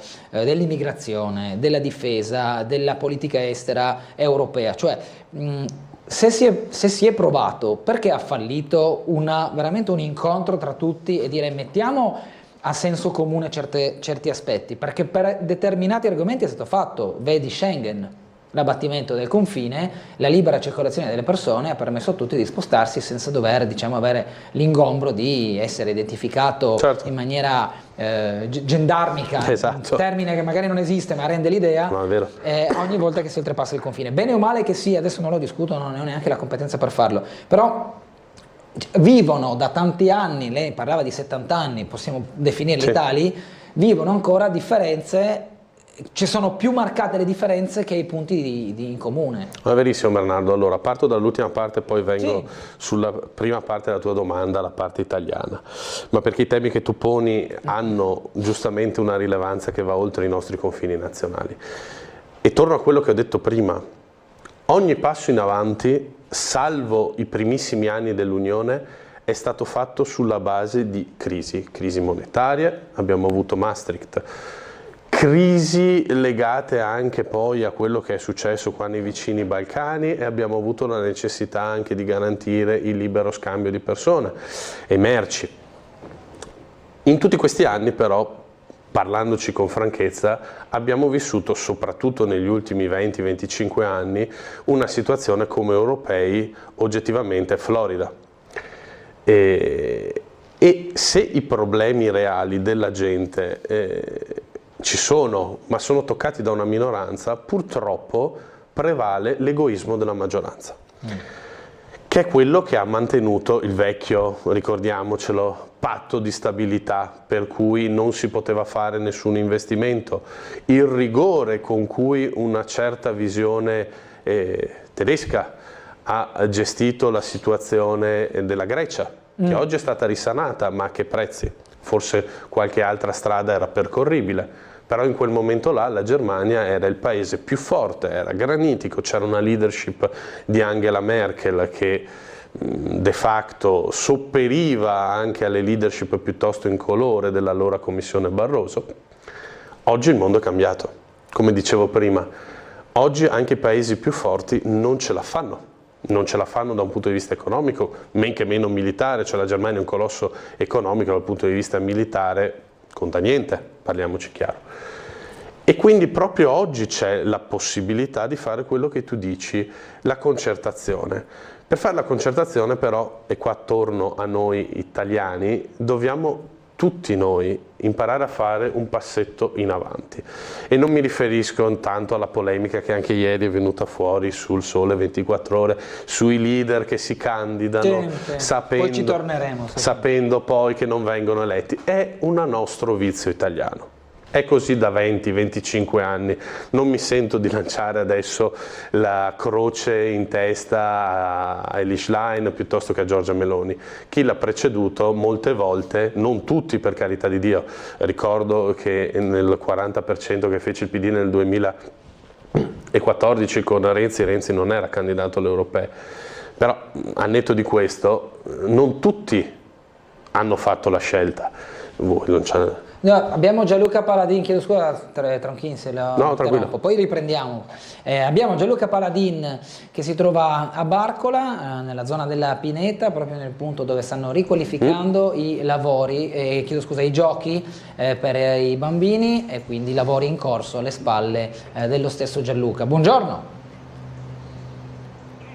Sì Bernardo, un punto della situazione su quello che sta succedendo a Barcola, visto che sono in tanti a sperare che a breve si possa tornare a godersi un po' la zona costiera, anche perché qui è ancora tutto un cantiere. Abbiamo alle spalle però il castello di Miramare, il castello di Miramare formato mignon per i bambini che potranno quindi giocarci quando sarà pronto. Ho appena parlato in realtà con i responsabili della ditta che stanno lavorando e sovrintendendo i lavori, tra l'altro poi faremo vedere anche un po' più in generale la zona. Il castello sarà pronto stasera sarà completamente montato, vedete manca ancora quella parte di tunnel che deve essere assemblata per lo scivolo interno che poi fa sbucare il bambino appunto sul terreno che è quello che antitrauma, che deve ancora essere ovviamente sistemata la pavimentazione, perché appunto la struttura sarà pronta stasera, ma poi l'area di gioco, cioè castello e tutta l'area piccola attorno, sarà usufruibile appena fra 15 giorni. Questo è quello che ci hanno spiegato, quindi occhio anche a genitori, mamme, papà eccetera, che se vedete il castello pronto non è ancora usufruibile. Questo perché sono pervenute segnalazioni che già sabato scorso, quando il castello era praticamente in costruzione, insomma pare che dei genitori sollevassero la rete per far passare i bambini e farli giocare in quello che è ancora un pieno cantiere, quindi anche pericoloso. C'è ancora un attrezzo tra l'altro dentro il castello, quindi insomma voglio dire attenzione, perché è un cantiere, non si può giocare adesso dentro questo castello. Eppure gli episodi sono stati segnalati e addirittura i genitori stessi alzavano le transenne, facevano scavalcare i loro figli l'area pur di farli giocare. Io non ho idea di come possa venire in mente una roba del genere, davvero, però insomma è successo, quindi noi giustamente lo segnaliamo. Questo castello arriva grazie a un contributo che riguarda anche più aree della Fondazione CR Trieste, che ha messo 150.000 euro per aiutare ovviamente sulla ricostruzione di Barcola, quindi è un'opera di restyling che vede più attori sul campo. Noi fra poco, Bernardo, magari non c'è granché di gente in giro, quindi non riesco adesso a fermare qualcuno anche per chiedere magari un parere, visto che comunque Barcola rimane frequentata nonostante lo stato della situazione, però magari mi sposto in un altro punto, perché vedo che comunque i macchinari sono in moto e gli operai stanno continuando a lavorare. Vedremo un po' la pavimentazione com'è in questo tratto di inizio Pineta, in là verso i chioschi, però insomma la situazione è ancora in alto mare sotto un certo punto di vista. Vedete Sampitrini accatastati ovunque, le pavimentazioni che devono ancora essere ripristinate. Insomma, ora Bernardo fra poco ci spostiamo, magari fra un po' ti chiederò la linea per farti vedere anche un'altra parte di Barcola. Intanto se volete vi lascio commentare, te la linea. Grazie Gianluca. Sì, abbiamo visto anche dal piccolo come questa dinamica di fretta di utilizzare dei giochi non compiuti abbia portato diverse persone a utilizzarli anzitempo. Sentiamo una telefonata, dovremmo anche andare in pubblicità, poi Tronchini riprendiamo il discorso. Buongiorno. Buongiorno. Buongiorno, chi in linea? Allora, sembra non esserci nessuno, quindi andiamo in pubblicità in questo momento, così non tardiamo troppo sulla tabella di marcia, rientriamo tra poco.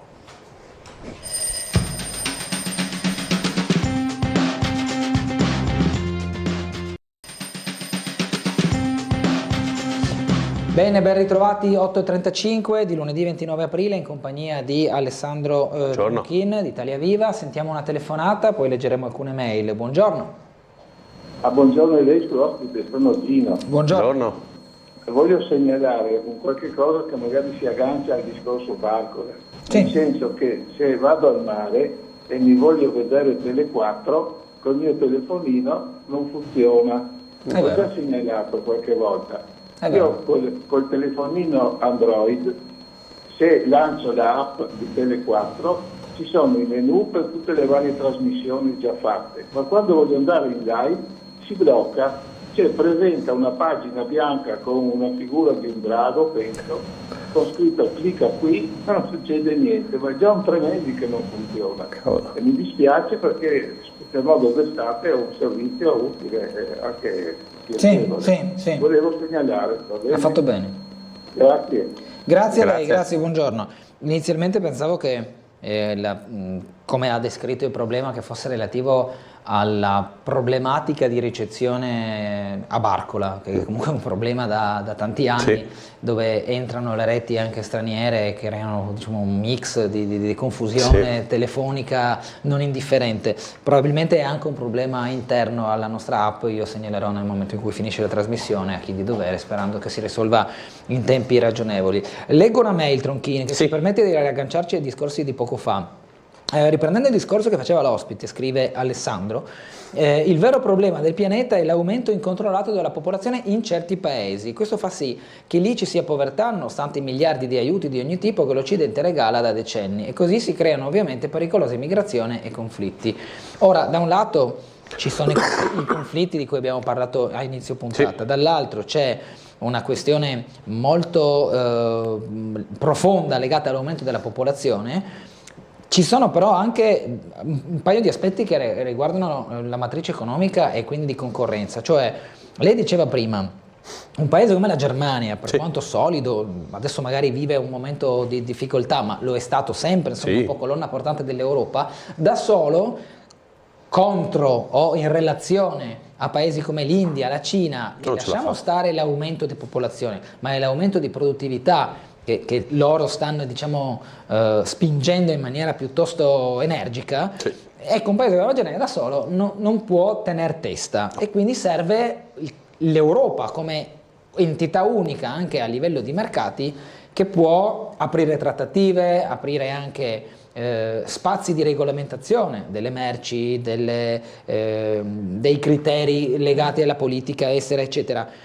Allora la mia domanda è questa: se da un lato bisogna guardare l'Europa come potenza che deve consolidarsi e tener testa, dall'altro bisogna guardare anche a quelle che sono le regolamentazioni degli altri paesi, cioè un'industria cinese che è centralizzata sotto praticamente un unico partito, ma lasciamo stare il colore del partito, ma un'unica realtà, è chiaro che ha un regime diverso e non concorrenziale contro gli altri paesi, quindi l'Europa può anche diventare più forte, ma se vai contro a una monarchia fondamentalmente economica, intendo dire, non politica, sebbene lo sia lo stesso, comunque poco ci puoi fare. Sì e no. Ecco. Allora, la domanda è più che giusta e di nuovo fotografa la situazione attuale, che è una situazione attuale. Partiamo dalla Cina, ma la stessa cosa la potremo tradurre verso l'India, nella quale questi paesi sono molto facilitati a fare dumping commerciale nei nostri confronti, un po' per una certa mania dei primi anni 2000 in cui delocalizzare era bello. Si sentiva che era bellissimo prima nei confronti di paesi non ancora Unione Europea. Io sono nato in Veneto e là c'era la mania di delocalizzare in Romania, adesso si torna indietro. Poi man mano che l'Unione Europea si è allargata anche i costi salariali sono aumentati, la produttività di certi paesi che sono entrati era quella che era, perché non tutti sono la Polonia o l'Ungheria, che da un punto di vista oggettivamente industriale hanno una loro storia. E quindi è passata la logica del andiamo in Cina. Farista, sì. Bravissimo. E al netto ovviamente della politica dirigista che la Cina ha sempre avuto e che negli ultimi anni si è in realtà saldata con un elemento decisamente negativo, che è il nazionalismo dell'attuale leadership di Xi Jinping, hanno avuto un grandissimo vantaggio perché noi come europei ci presentavamo come paesi divisi. Esatto. E di nuovo c'era l'egoismo della singola nazione. La Germania che doveva vendere, o meglio pensava di vendere tecnologia Siemens per i treni a lievitazione magnetica, ne ha venduto uno, i cinesi hanno copiato la tecnologia, perché questo è il termine giusto, e se li sono sviluppati da soli, dando l'illusione al grosso paese economico europeo di poter avere un mercato dove smerciare. Cosa possiamo dire? Noi alla fine siamo un mercato fondamentalmente medio-ricco di quasi 400 milioni di abitanti, che produce ai noi sempre meno di alcune commodities, un po' anche per alcuni aspetti legislativi, e quindi per alcuni grossi paesi produttivi, Cina e India, siamo un mercato d'elezione.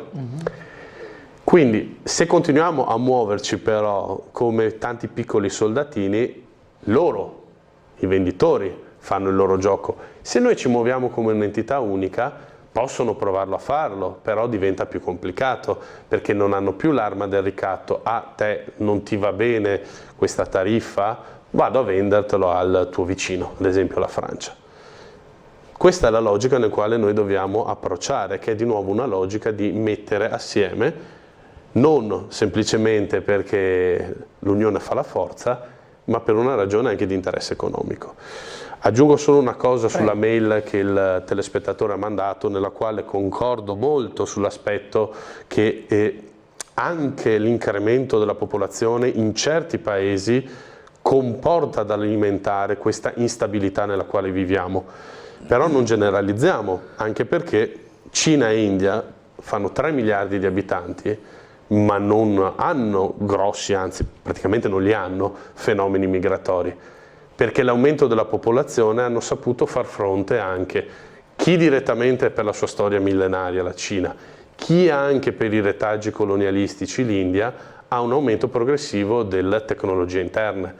Il vero problema, ma che anche se lo affrontassimo strategicamente la vera speranza per il futuro, è cercare di aiutare lo sviluppo tecnologico e di conseguenza anche sociale del continente africano, perché se lì si riescono a creare le condizioni per far sì che cresca la competenza anche della manodopera, che si crei anche non solo meccanismi di export di materie prime di cui il continente è ricco, ma anche industrie e filiere vere e proprie, non solo aumenteremo la ricchezza di quei paesi, ma faremo sì anche che la popolazione non abbia la necessità economica di spostarsi. Ho paura che fin tanto che ci sarà sempre la mano della speculazione, ovvio, anche nel continente africano ci sarà sempre il problema che chi arriva lì fa per i propri interessi, come dire, arrivo, usurpo e me ne vado. E l'Africa rimane sempre al palo. Rimane sempre là, ma di nuovo torniamo.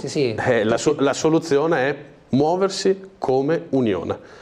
E se no tutti i piani, anche da ultimo il piano del governo italiano, nobilissimi, ma si scontrano con 2 elementi fondamentali. Il primo appunto che sono visioni del singolo paese, quindi non è detto che i paesi contermini vadano bene, e ricordiamoci che 2 paesi storicamente, Inghilterra e Francia, e altri più recentemente, Cina e Stati Uniti, hanno pesanti interessi in Africa che non necessariamente collimano con quelli italiani. Chiaro. Sentiamo una telefonata, buongiorno. Pronto, buongiorno. Buongiorno a lei, prego. Volevo intervenire per i San Pietrini lì di Barcola, no? Sì. Sono cattolici cristiani di Monfalcone. Sì, ci dica. Ho visto già 3 mesi fa, ho fatto una passeggiata e c'era questi San Pietrini ammucchiati. L'altro giorno sono ripassato e ho visto di nuovo che sono sempre lì, no?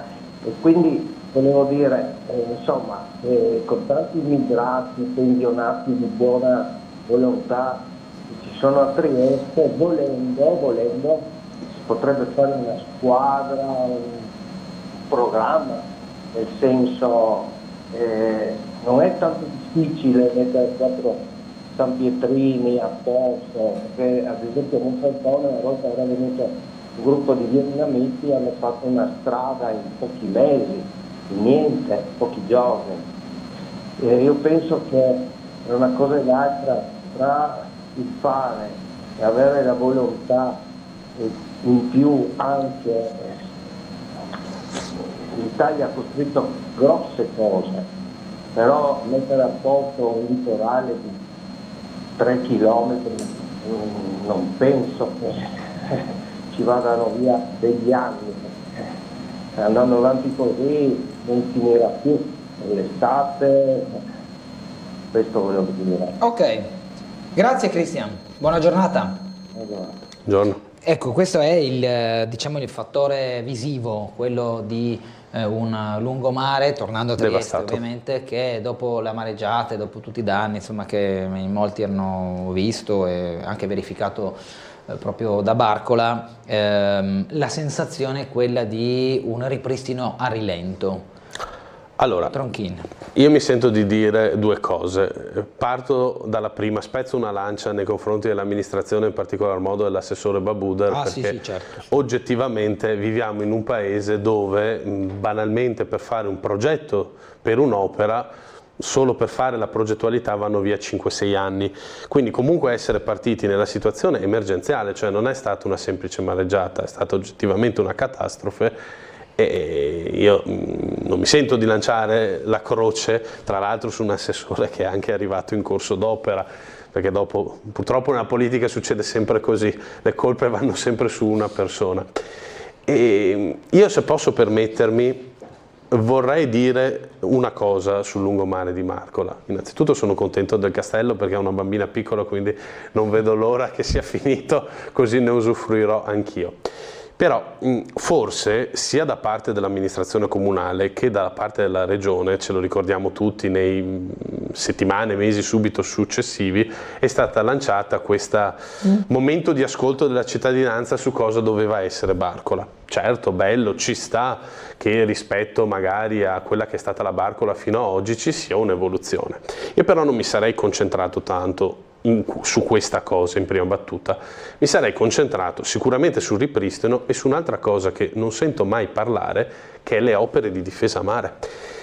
Perché dobbiamo renderci conto, lo stiamo vedendo anche in questa primavera molto atipica, che ormai il cambiamento climatico, anche per il più scettico, è un dato di fatto. Quindi concentrarsi semplicemente su il San Pietrino da mettere o da togliere, o la panchina da sistemare, o il chiosco da affidare, e magari ci troviamo a novembre con una nuova mareggiata che ridistrugge tutto, è un po' lavorare per niente.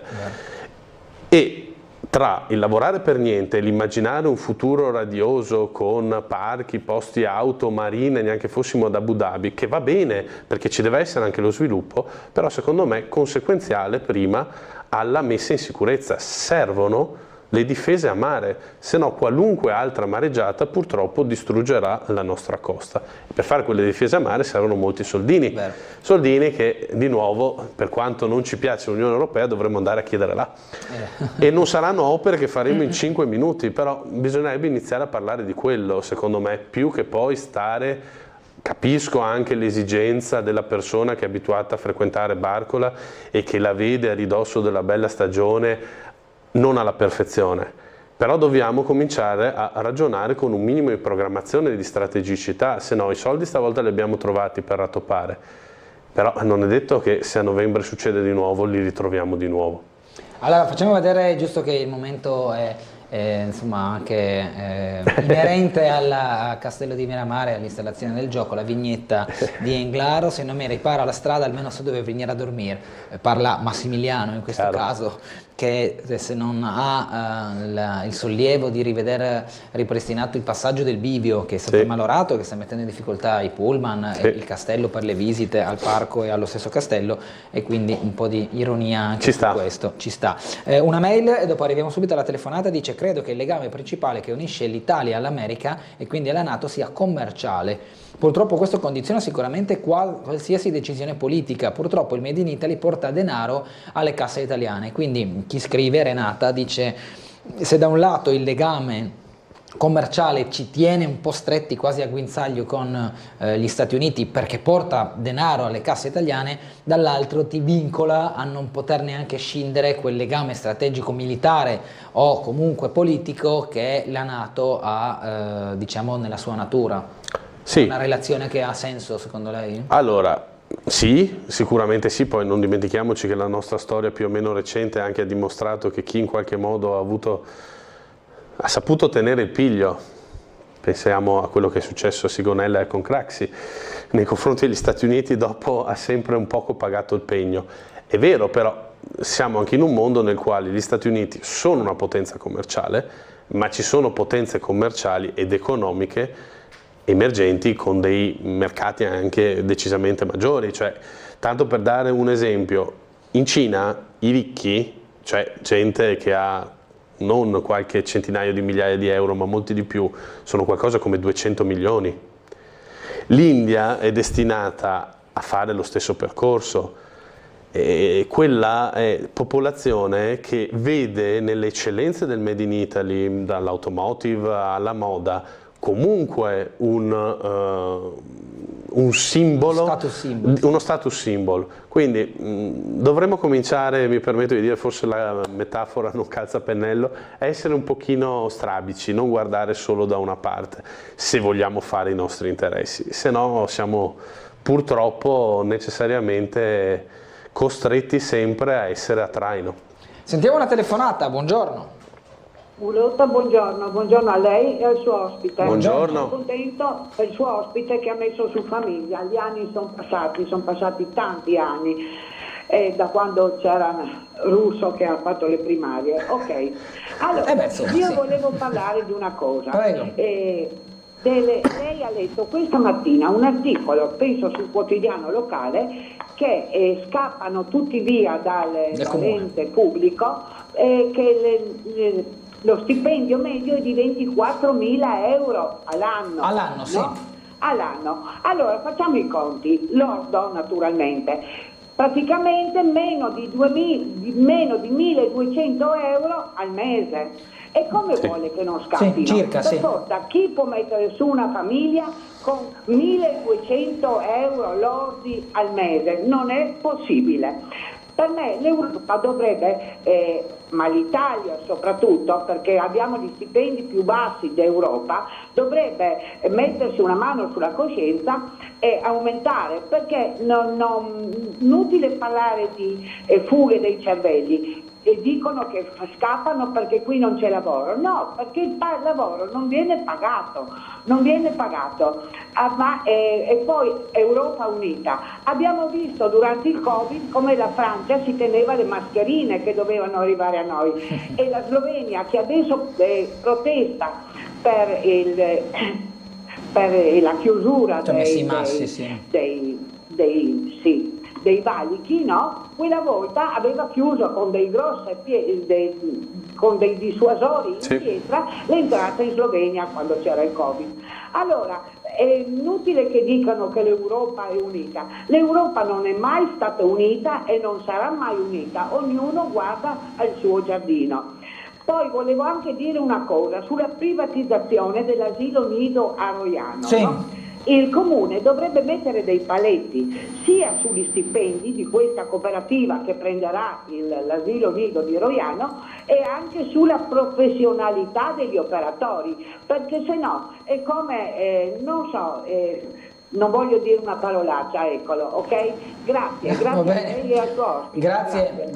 Grazie. Beh, allora, tanti argomenti anche in questo caso, tra gli stipendi, le privatizzazioni e anche poi il concetto di un'Europa che non è mai stata unita, soprattutto davanti ad alcune crisi. Allora la mia domanda, anche riassumendo un po' quello che lei potrà eventualmente rispondere alla signora, la crisi del Covid ha dimostrato che l'Europa non era unita per certi aspetti, come la mobilità, come l'acquisto dell'approvvigionamento, le mascherine, i respiratori, ognuno si muoveva per sé, faceva accordi con la Cina, chi invece li faceva con altri paesi.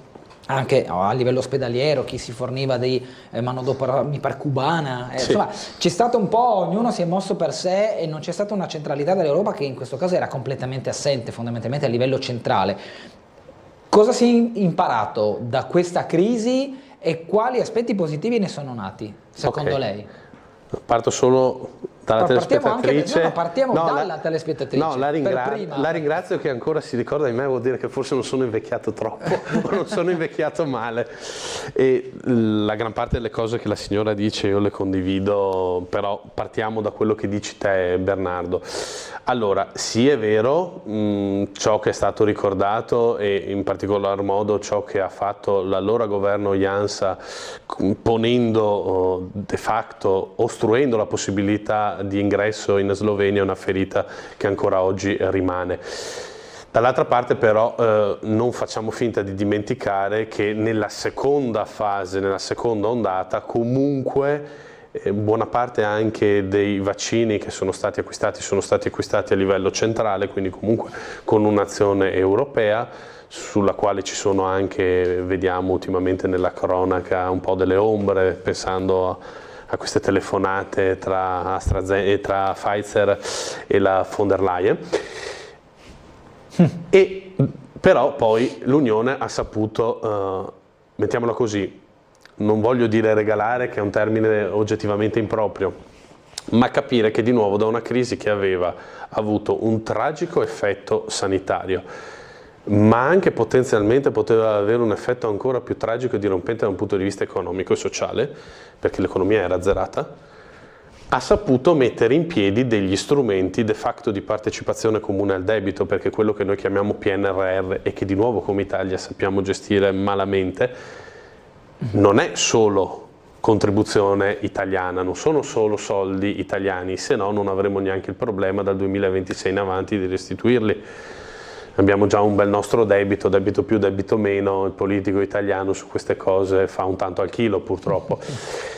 È debito comune, quindi per la prima volta una crisi che è nata come crisi sanitaria, ma che poteva portare a uno sfracello economico e sociale, è stata affrontata non con azioni dei singoli paesi, ma con una messa in comune del debito, cosa che, e mi riallaccio all'intervento che facevo prima, è stato per certi versi un cambio di paradigma assoluto, perché quando all'epoca il problema era su un solo paese, torniamo alla Grecia, quando la Grecia era andata di fronte a una situazione di difficoltà economica che impattava principalmente poi a valle sulle banche di investimento tedesche e francesi, nessuno aveva posto la volontà di risanarla mettendo assieme debito e spesa.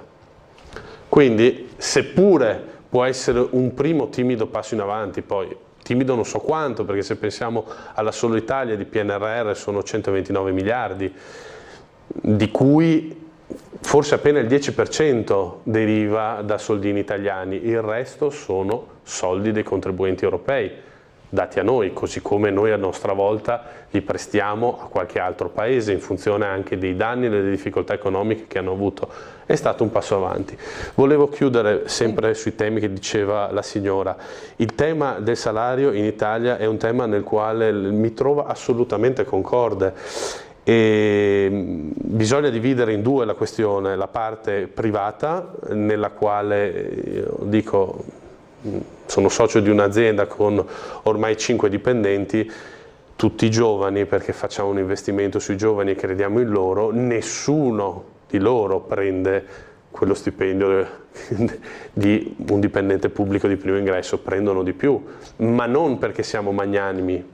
È una scelta, perché un giovane deve anche farsi una vita. Sono d'accordo con lei che uno Stato che in un ruolo importante come la funzione pubblica, noi siamo abituati, soprattutto qua a Nord-Est, a considerare il pubblico come un qualcosa di poco spessore, abituato semplicemente a mangiare i soldi.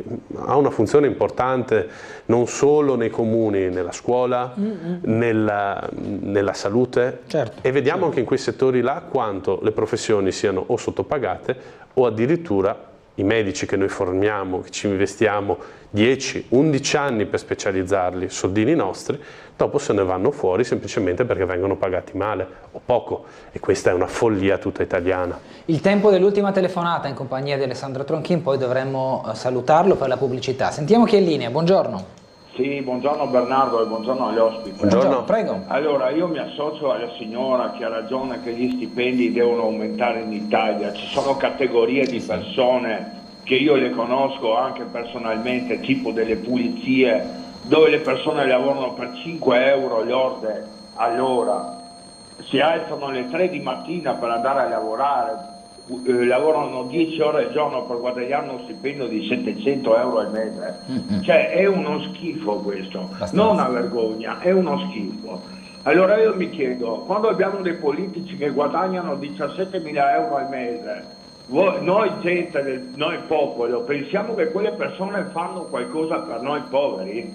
Quando tu arrivi a quei livelli là di politica, non fai più niente per nessuno, te ne freghi di tutti, pensi a solo te stesso e gli altri chi se ne fregano. Noi contiamo solo quando loro devono essere eletti, allora là il popolo conta. Chiudo perché so che sono le 9 e vorrei sapere un attimo una risposta dal suo ospite. Grazie Bernardo, arrivederci. Grazie. E da qui anche l'alto numero di astensionisti, l'alto numero di astensioni dal voto alle elezioni, alle tornate europee e alle tornate anche nazionali, anche locali, amministrative, che oggettivamente è la cosa che più fa riflettere. Se vuole rispondere così chiudiamo. Sì, rapidamente. Allora, ha ragionissimo. Io metto solo questi 2 punti. Secondo me è folle che in alcune in alcune situazioni strategiche dove l'interesse pubblico, parlavamo prima dell'asilo, lo Stato abiuri a un suo ruolo per appaltarlo a un sistema come quello delle cooperative che spesso e volentieri poi produce quelle cose che anche il telespettatore diceva. Forse sarebbe meglio investire un pochino di più su del personale strutturato dell'ente, pagarlo meglio e dare quindi anche un servizio alla cittadinanza poi doppiamente efficiente. E sui politici e gli stipendi ne parlavamo anche prima fuori onda, Bernardo. Sì, è vera la questione, io però non mi soffermerei tanto sulla questione dello stipendio, ma sulla seconda parte, quello che il politico fa. Perché io posso pagare poco e non ottenere niente, pagare molto, tra virgolette molto, e avere. Noi dobbiamo imparare quando andiamo a votare a valutare le persone per quello che hanno fatto, non per quello che ci promettono, come diceva, ciclicamente di fare. Grazie ad Alessandro Tronchine che è stato con noi questa mattina, buona giornata e buon lavoro. Grazie. Ci fermiamo per la pubblicità, ci vediamo tra poco.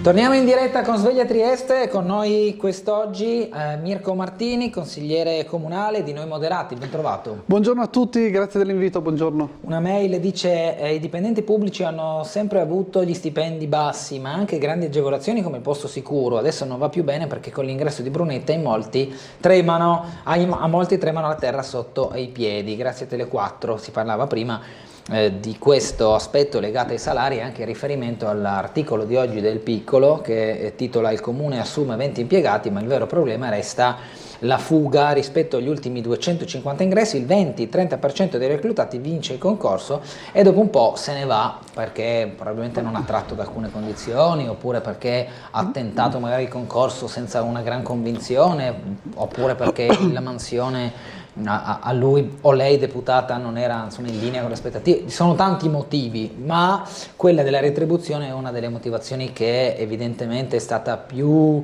preminente per la scelta di taluni di andare via dopo aver vinto il concorso. Ma in realtà il più grande competitor del comune è la regione. La regione, che lavora in maniera totalmente diversa, è un organo di stampo legislativo e non soltanto amministrativo, e non credo che sia solo un problema di quanto uno guadagna ma anche di stimoli.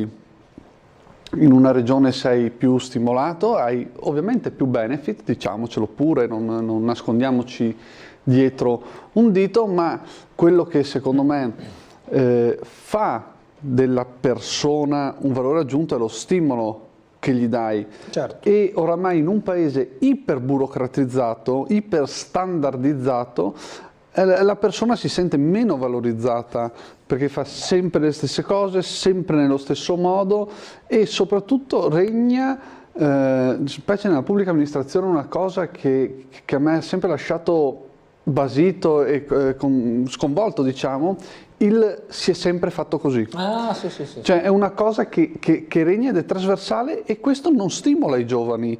I giovani, la mia generazione, le generazioni successive, sono persone iperpreparate, ultra dinamiche, che hanno bisogno di stimoli continui sullo sviluppo di una carriera, sullo sviluppo di un modo di vedere le cose, sul dare il proprio apporto. Per questo credo anche che molti se ne vadano. Anche il criterio con cui si viene selezionati è un criterio, se qualcuno fa un concorso pubblico lo vede, è molto preciso riguardo le norme, è molto pregnante riguardo una capacità mnemonica, ma non c'è una capacità di stampo creativo che viene messa a disposizione. Dopo ovviamente bisogna anche pensare che la scala verticale, diciamo la carriera, è molto complessa. Pochi ce la fanno, di media devono fare altri concorsi, studiare ancora, mentre in un'azienda privata, se una persona ha le capacità, viene subito valorizzata, perché il privato ha bisogno continuo di crescere, di sviluppare e di modificare la propria azienda per i tempi di oggi, mentre la pubblica amministrazione, forse anche coadiuvata dalla politica che si deve prendere una parte di questa responsabilità, cerca sempre il mantenimento dello status quo. Questo dovrebbe cambiare, però siccome è un problema culturale generale del Paese, cambiarlo sarà molto complesso e difficile. Bisogna aspettare che le nuove generazioni arrivino ai vertici e sperare che non siano corrotte dal sistema, perché molte volte che non si adagino a un sistema che è stato imposto. Questo è un difetto che potrei avere tranquillamente anch'io e non me ne accorgo, facendo autocritica, riflettendo su quello che possiamo fare, su quello che realmente è il sistema.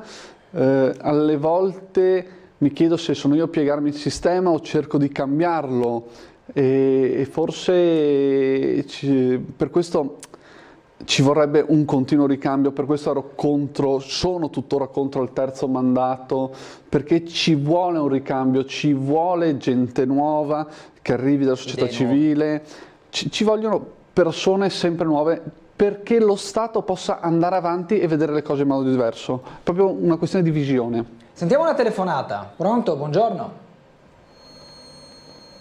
Buongiorno. Sì, buongiorno, parla Romano? Sì, prego. Ecco, volevo dirle, no? Io abito su in via Montebello. Hanno fatto dei lavori, diremo un anno e mezzo fa circa, e hanno lasciato praticamente tutti i quadrettini del pavimento in un'aula. Hanno lasciato la segnaletica ammucchiata e praticamente proprio sulla salita, sotto il ponte, che praticamente è una mezza curva, che diventa problematico alla notte e alla sera da fare la curva, perché sono tutti questi attrezzi abbandonati. Tra l'altro hanno fatto a suo tempo una centralina che è segnata sulla Cegas, e quindi non so, probabilmente una vita privata ha fatto lavoro e lasciata così tutto più di un anno e mezzo fa. Ok, va bene, segnaliamo e magari faremo un passaggio. Grazie. Buona giornata. Andiamo a leggere una mail. Dice: faccio una cortese richiesta a fine di sapere come tutta la squadra di Noi Moderati, che con il presidente Maurizio Lupo e il commissario per il nord-est e Friuli Venezia Giulia Renzo Tondo vede il candidato Alessandro Valerio, candidato sindaco poi alla provincia di Trieste, come vede il passaggio da una tradizione che ha sempre visto un capoluogo, Trieste, più vicino alle politiche di centrodestra, e un territorio circostante con l'altopiano e i suoi comuni più affine alla sinistra, quindi questo connubio tra le due aree, diciamo, di interesse di Noi Moderati. Allora, intanto ringrazio il Signore per la segnalazione e dico sempre è importantissima la partecipazione dei cittadini alla gestione della città, e queste segnalazioni sono fondamentali, e ricordo sempre l'utilizzo di Sensor Trieste, che è l'applicativo del Comune che serve proprio per dare la possibilità ai cittadini veramente di segnalare ciò che non va. Non è un sistema che serve per controdedurre quello che facciamo, tradotto, se facciamo una scelta di mettere un bidone in un posto piuttosto che in un altro, la controdeduzione di questa scelta non viene presa in considerazione dal sistema, ma se si segnalano questo tipo di problemi con cantieri, con buche, con sfalcio erba, con lampadine, cioè tutto questo può essere segnalato attraverso questo importante applicativo e aiutare poi le persone, aiutare l'amministrazione a lavorare al meglio per i cittadini. Io lo pubblicizzo il più possibile perché c'è chi sulle segnalazioni ci fa intere campagne elettorali. Secondo me bisogna dare la libertà ai cittadini di poter direttamente confrontarsi con la pubblica amministrazione. Funziona meglio rispetto al centralino, perché la segnalazione va direttamente nel reparto dove serve, riescono a leggerla veloce e dopo dare una risposta concreta. Per quanto riguarda la domanda, che dallo stile in cui è scritta devo salutare l'amico Claudio, perché dallo stile è il suo, e dico, Alessandro Valerio è un amico, è una persona valida, è una persona che si sta impegnando molto e nella squadra di noi moderati ha un ruolo fondamentale, che è quello del coordinatore della provincia di Trieste. Ha avuto un ruolo fondamentale anche adesso per poter chiudere le liste nei comuni minori. Io credo nella libertà di scelta della democrazia. C'è questo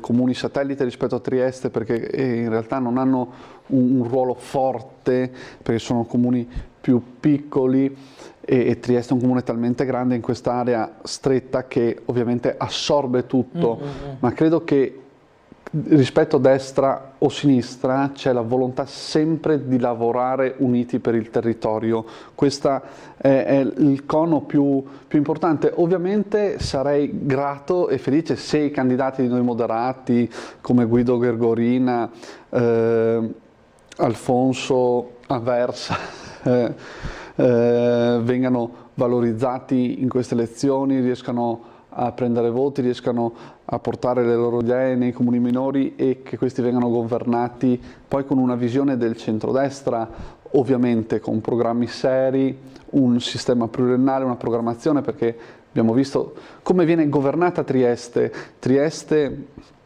viene governata nel migliore dei modi possibili e soprattutto, ed è quello che si vedrà oggi in Consiglio Comunale, viene governata in maniera responsabile, come dei buoni padri di famiglia, perché stasera andremo ad approvare il rendiconto del Comune di Trieste, che non è altro che lo stato di salute dell'ente.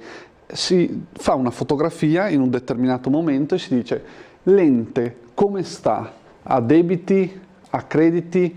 Come è strutturato l'ente? Ha assunto abbastanza? Cioè, si vede tutto a livello finanziario come funziona, e questa amministrazione sta lavorando bene. Io faccio sempre questo esempio. Il mio mentore, diciamo, politico, Renzo Tondo, aveva dimezzato il debito della regione Friuli Venezia Giulia. Deborah Serracchiani, dopo di lui, ha continuato a dimezzare il debito di questa regione. Oggi Federica 1 ha potuto investire, Federica 2 può investire. Perché? Perché qualcuno prima ha limitato il debito e quindi non ha messo un'ipoteca su chi veniva dopo. Questo significa lavorare in maniera responsabile, lavorare come dei buoni padri di famiglia, e quello che sta facendo questa amministrazione. Sta tagliando il debito del Comune di Trieste, che era un debito sostenibile, sia ben chiaro. Il Comune di Trieste non aveva problemi di solvibilità, ma aveva problemi di liberazione di risorse per quanto riguarda la spesa corrente. C'è una spesa in conto capitale, c'è una spesa in corrente, noi dovevamo liberare risorse lì e quindi dimezzare il debito. Il debito del Comune di Trieste è stato più che dimezzato dalle varie giunte di piazza.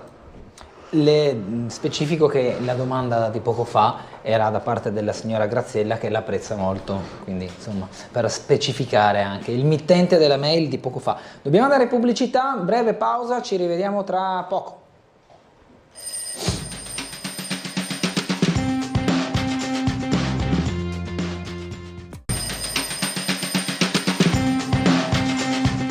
Torniamo in diretta con Sveglia Trieste. Abbiamo appreso poco fa dal consigliere Martini come oggi la seduta del Consiglio Comunale si concentrerà su questo rendiconto economico-finanziario, lo stato, praticamente fotografia attuale del Comune di Trieste in termini di conti e di andamento. Un momento però, Martini, di questa diciamo primavera, dove veri lavori di consiglio che portino a delibere e a novità anche progettuali che sono poi discusse dall'Aula non stanno arrivando. C'è da dire che anche parimenti che ci sono diversi già progetti avviati, quindi anche il focus degli uffici è probabilmente concentrato su ciò che già è stato deliberato e che è in attesa poi di vedere la sua continuazione.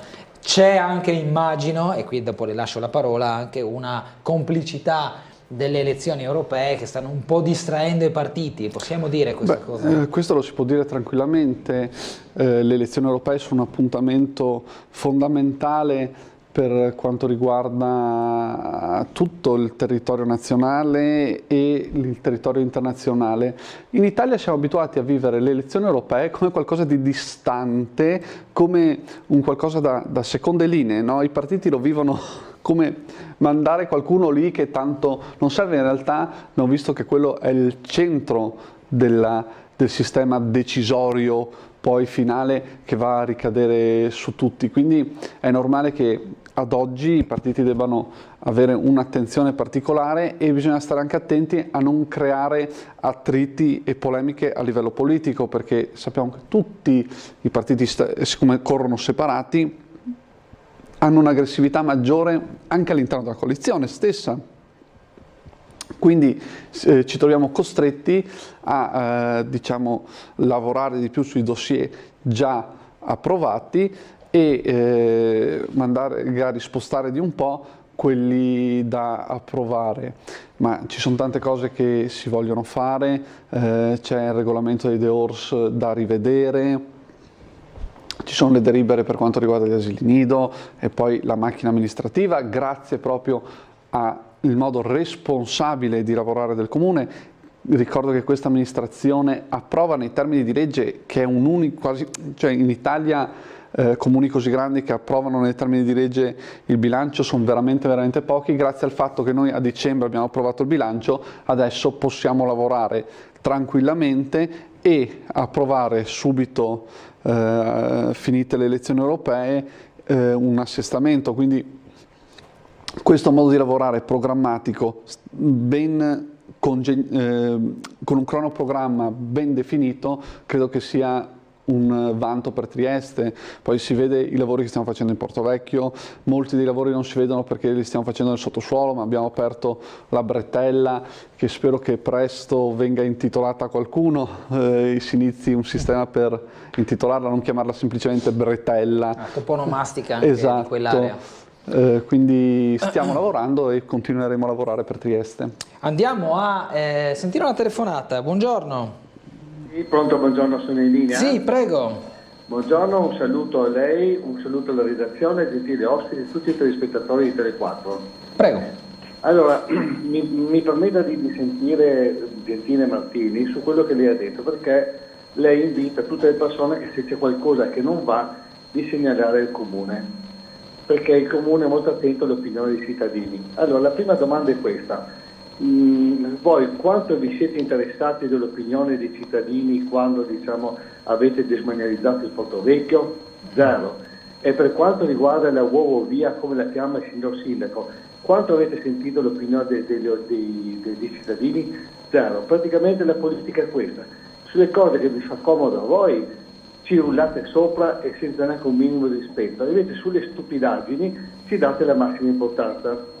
Poi volevo fare un piccolo appunto, Martini. Allora lei, quando poi trova qualcuno che un po' dissente sul suo palazzo, perché voglio ricordare che lei è stato eletto con 26 voti e se continua la gente a non andare a votare, la prossima volta sarà rieletto con 13 voti. Allora di conseguenza diciamo, il suo valore politico è abbastanza contenuto, no? Però se lei mi va a dire per TV quando qualcuno è dissentente che qualcuno ce l'ha con lei, mi permetta di definirlo un complottista, perché nessuno ce l'ha con lei in quanto diciamo, lei è una pedina troppo piccola nel contesto politico cittadino. Grazie, buongiorno. Prego Martini. Allora, inizio dalla fine. Il sottoscritto rappresenta i 1200 voti presi da Noi con l'Italia per poi portare avanti le idee di Noi con l'Italia, i programmi Noi con l'Italia all'interno del Consiglio Comunale. Qui, se non sbaglio, qualcuno del TLT che stava parlando, quindi le risposte potrebbero anche concludersi qui. Ma andiamo avanti.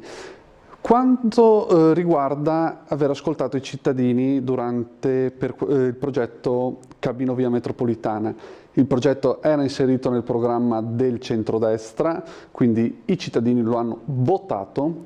Quando poi qualcuno a sinistra ha cercato di rendere le elezioni regionali un referendum sul progetto Cabino Via Metropolitana, i cittadini hanno riconfermato che il centrodestra è degno di governare questa città e anche la regione. Quindi credo che l'opinione dei cittadini sia stata ben chiara riguardo l'operato del centrodestra.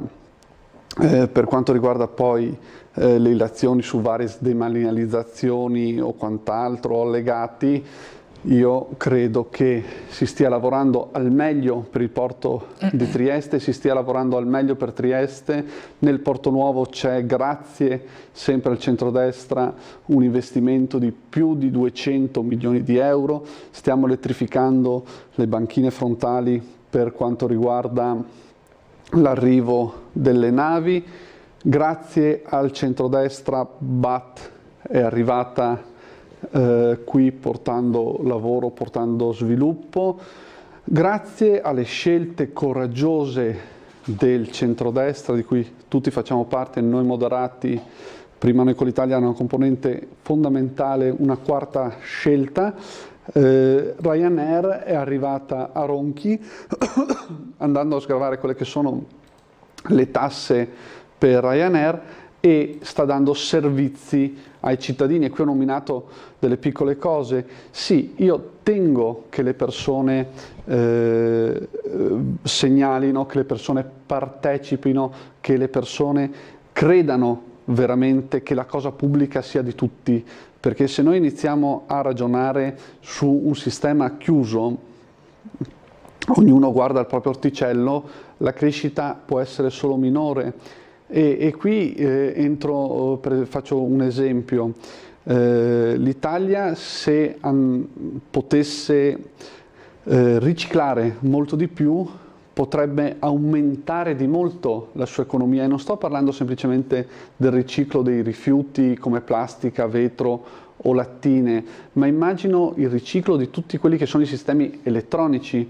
Noi andiamo a comprare continuamente cobalto, oro, rame da paesi esterni, ma ne abbiamo già comprato nel tempo per il nostro fabbisogno in enorme quantità, che se venisse riciclata nella maniera corretta potrebbe far crescere l'economia, potrebbe migliorare l'ambiente a livello internazionale e questo portarci a una crescita economica.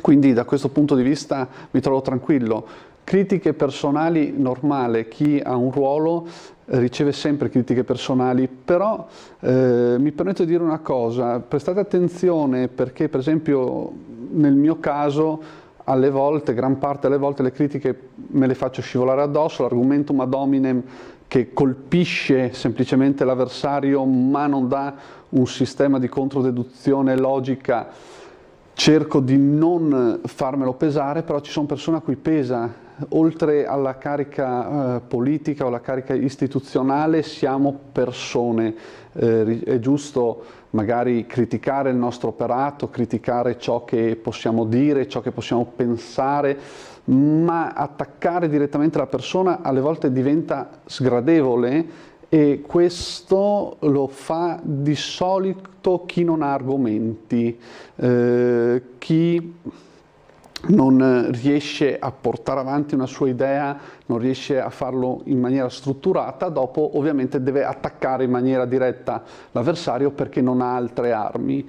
Credo che bisogna che la politica in generale torni a parlare dei temi, dei programmi, del futuro e questo sicuramente migliorerà il Paese e non lo peggiorerà.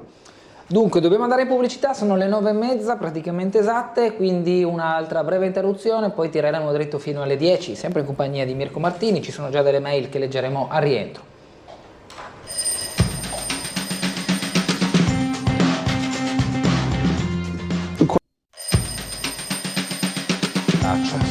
Veramente bravo. Torniamo in diretta ancora più o meno mezz'ora in vostra compagnia e in compagnia di Mirko Martini, consigliere comunale di Noi Moderati. Abbiamo una telefonata, buongiorno. Sì, buongiorno a voi. Prego.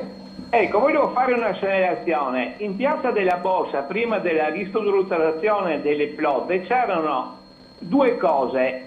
C'era un monumento di gemellaggio con la città di Graz e c'era un gazebo di quelli tipo ottocenteschi. Sono spariti, il Babuder aveva detto che ancora quando era consigliere che li avrebbe rimessi a posto di ritorno dove erano prima, ma nessuno vede. Ma per quanto riguarda il discorso del gemellaggio Trieste-Graz, è una vergogna che quella diremo struttura moderna non si sa dove sia finita. Magari non farà più parte di Piazza della Borsa, ma bisognerebbe metterla in qualche parte, perché è vergognoso che un gemellaggio venga messo in qualche magazzino e non venga più rimesso, ma a parte dove era, ma almeno in un'altra parte. Ecco, okay. Siccome ho fatto la segnalazione un 40 volte con i consiglieri che vengono a Sveglia, Trieste, e non ho ottenuto niente, sarebbe opportuno che qualcuno si dasse da fare per rimettere a posto le cose della nostra città. Grazie e buongiorno. Grazie. Dunque, per quanto concerne, poi le lascio rispondere a Martini, ma giusto una nota di informazione: quella seconda installazione a cui faceva riferimento il telespettatore, non il monumento del gemellaggio, ma quella vecchia cabina ottocentesca, proprio l'ex consigliere, adesso assessore Babuter, in compagnia di Alberto Polacco, sempre di Forza Italia, capogruppo di Forza Italia in Consiglio Comunale, a suo tempo l'avevano rinvenute, se non sbaglio, nel comprensorio museale De Enriquez in via Cumano, e lì dovrebbe essere conservata questa ex cabina elettrica che ha un nome tedesco che adesso non vado a ricordare e neanche a pronunciare, anche qualora lo dovessi leggere perché il tedesco lo parlo male, e quindi era lì conservata, e c'era inizialmente, ricordo perché l'avevo seguita di persona, l'intenzione di ragionare su una possibile collocazione di questa cabina come elemento storico di Piazza della Borsa e ricollocarla nella medesima piazza, però andava tutto questo, mi pare di aver capito, successivamente a scontrarsi con quella che era la nuova piazza della Borsa, ovviamente non più datata come di suo principio, e quando c'era l'installazione, quindi, passatemi il termine, stonava con il contesto, motivo per cui altre anche entità sovracomunali hanno preferito non proseguire per questa strada. Questo non vuole come dire, essere una difesa da parte mia nei confronti di Babuder o di Polacco, perché uno, non ne ho interesse, due, non ne hanno bisogno loro che io vada a difendere, però è un'informazione che insomma, penso sia corretto divulgare, proprio perché le cose sono andate così e quindi è giusto anche dare informazione corretta. Poi per quanto riguarda il monumento del gemellaggio, questo effettivamente sì, se n'è persa traccia. Martini. Allora, quello che il Signore chiede è una cosa molto più importante, oltre che il singolo monumento, ma è mantenere l'identità storica di Trieste, anche per quanto riguarda un gemellaggio o per quanto riguarda una cabina. Sono pezzi della città che noi dobbiamo andare a valorizzare, a cercare. Per quanto riguarda il monumento, quando adesso finisco vado in ufficio e chiedo al sistema dove sia e cosa abbiamo intenzione di farne, però mantenere l'identità, mantenere una storia, mantenere un dialetto detto è importantissimo per un territorio, perché senza un passato non si può avere un futuro, e questo è ciò che i cittadini ci chiedono. Non dobbiamo cadere in quella trappola del mantenimento dello status quo, che mantenere le proprie radici non significa mantenere le cose uguali allo stesso modo, si possono modificare. Immagino adesso il sistema privato che verrà cambiato in via Carducci di pubblicità, di cui mi sfugge la Luminosa, esatto, grazie.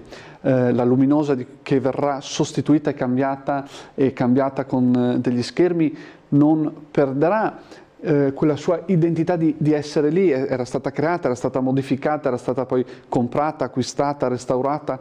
Ad oggi può essere sempre chiamata allo stesso modo, può ricordare sempre quel luogo come è fatto, ma sarà nuova, sarà di stampo digitale, sarà di stampo più dinamico, e aiuterà la crescita e anche una visione diversa di quel luogo di via Carducci. E su questo entra una proposta che voglio portare avanti, che adesso sto veramente verificando il metodo con cui si fa, perché c'è la concessione ad esatto, bisogna stare molto attenti, ma è quella di cambiare i sistemi della pubblicità da supporti su carta. Tradotto, c'è chi va lì con la colla, la carta, poi la carta si stacca, si sporca, questi pannelli sono arrugginiti, vetusti, imbruttiscono un pochino, diciamocelo pure, e sostituirli piano piano con dei sistemi a video elettronici che permettano poi di avere una dinamicità diversa, perché ad oggi chi si prende lo spazio se lo prende per un mese non cambia. In realtà, se hai uno schermo puoi cambiare spesso, e lo Stato, diciamocelo, dai privati che vanno a fare lì la pubblicità, può incassare di più. E questo è fondamentale per poter tenere le tasse poi dei cittadini, i tributi in generale, bassi. C'è una mail che riguarda la Expa Van, la leggeremo tra un attimo. Prima telefonata, buongiorno. Pronto? Sì, pronto, buongiorno. Oh, finalmente la appena prima non stavo dando tempo a aspettare. Prego. Mi è caduta. Volevo dire, questo signore che è ospite, prima non era un altro partito, mi pare che con Italia Viva, adesso si è cambiato un altro partito. Ogni giorno cambiano partito questi politici nostri, un giorno con uno, un giorno con l'altro. Anche Rosato, prima era con Italia Viva, adesso con Azione. Ma sì. Come è possibile una roba del genere? È una cosa assurda. Dalla sera alla mattina prima stringono la mano a uno, poi la stringono a un altro. Quanti partiti sono in tutta la legislatura? Saranno 30, 40, non so. Cosa non si rendono conto che a votare va il 40% di tutto i aventi diritto. Non si vergognano. Grazie, buona giornata. Credo che sia in errore, almeno per quanto concerne il suo eventuale passato di Italia Viva. Non credo non ho mai cambiato partito, e tutta più è cambiato il partito, nel senso che il partito si è modificato. Prima era Noi con l'Italia, poi è diventato Noi Moderati grazie a una federazione di più sigle, ma il sottoscritto non si è mai mosso da un partito ad un altro, proprio per quella che è la mia convinzione, cioè se prendo un impegno con i cittadini di stare in un determinato posto, poi sto in quel luogo. Per quanto riguarda i cambi di casacca, il signore ha ragione, questo allontana le persone dalla politica, perché fa vedere i politici come dei mercenari. Io non sono un mercenario e quindi resto dove sono, che Poi preferisco arrivare allo scontro con il commissario regionale Renzo Tondo oppure il presidente nazionale Maurizio Lupi, che mi supportano e mi sopportano, perché alle volte sopportare chi è più giovane diventa difficile perché diventi graffiante e fai anche uno scontro interno, ma dopo dobbiamo ragionare. Ricorderò sempre Tondo che mi dice: chiediti se la guerra che mi stai per fare ti porterà a qualcosa, che per un ragionamento, per una crescita, anche per dare un messaggio ai giovani, e io lo ringrazio sempre per aver dato l'opportunità ai giovani di poter fare politica e di conoscere il sistema dell'amministrazione. Per quanto riguarda invece il numero dei partiti, io credo che i partiti siano fondamentali per la vita democratica, quindi sarà molto difficile sentirmi dire ma è nato un nuovo partito, non è un bene. No, è giusto che tutti si sentano rappresentati al meglio, che ci sia una pluralità di idee, ma questo deve portare poi ad una sintesi, a una decisione rapida.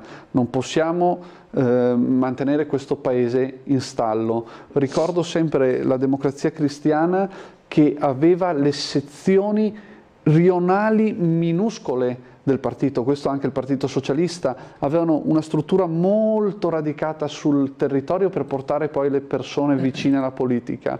Noi non dobbiamo allontanare le persone, cerco sempre di ascoltare tutti, di ascoltare le critiche e di far sentire le persone poi coinvolte. Io dico sempre, aver votato noi moderati non è votare solo la singola persona che poi ha un ruolo istituzionale, ma è votare una squadra che lavora insieme e dove tutti partecipano, tutti dicono la loro, alle volte criticano anche una scelta oppure mi chiedono di andare verso un'altra direzione rispetto a quella che è la mia idea, e in maniera democratica, con una discussione democratica, cerchiamo di portare avanti veramente. Le leggo la mail: mi piacerebbe sapere cosa pensa Mirko Martina riguardo della demolizione del giardino dell'ex Pavan di via Frausin utilizzato dai bambini delle scuole di via Frausin, ovvero ritiene che il futuro impianto sportivo potrà soddisfare ugualmente i bisogni socio-educativi dei bambini nonché i benefici di uno spazio aperto come era il giardino dell'ex Pavan? Allora, io credo che lì si stia facendo una riqualificazione e io abito a San Giacomo e vicinissimo a quella che è l'ex Pavan, quindi non mi si può dire tu abiti in un altro rione quindi non lo conosci, no, io abito proprio lì. E prima, è vero, c'è un giardino dietro che però può essere compensato dalle tante scuole che sono lì nel giro di veramente pochi metri, e con l'ex Pavan si è voluto riqualificare uno spazio che era un rudere, diciamocelo pure.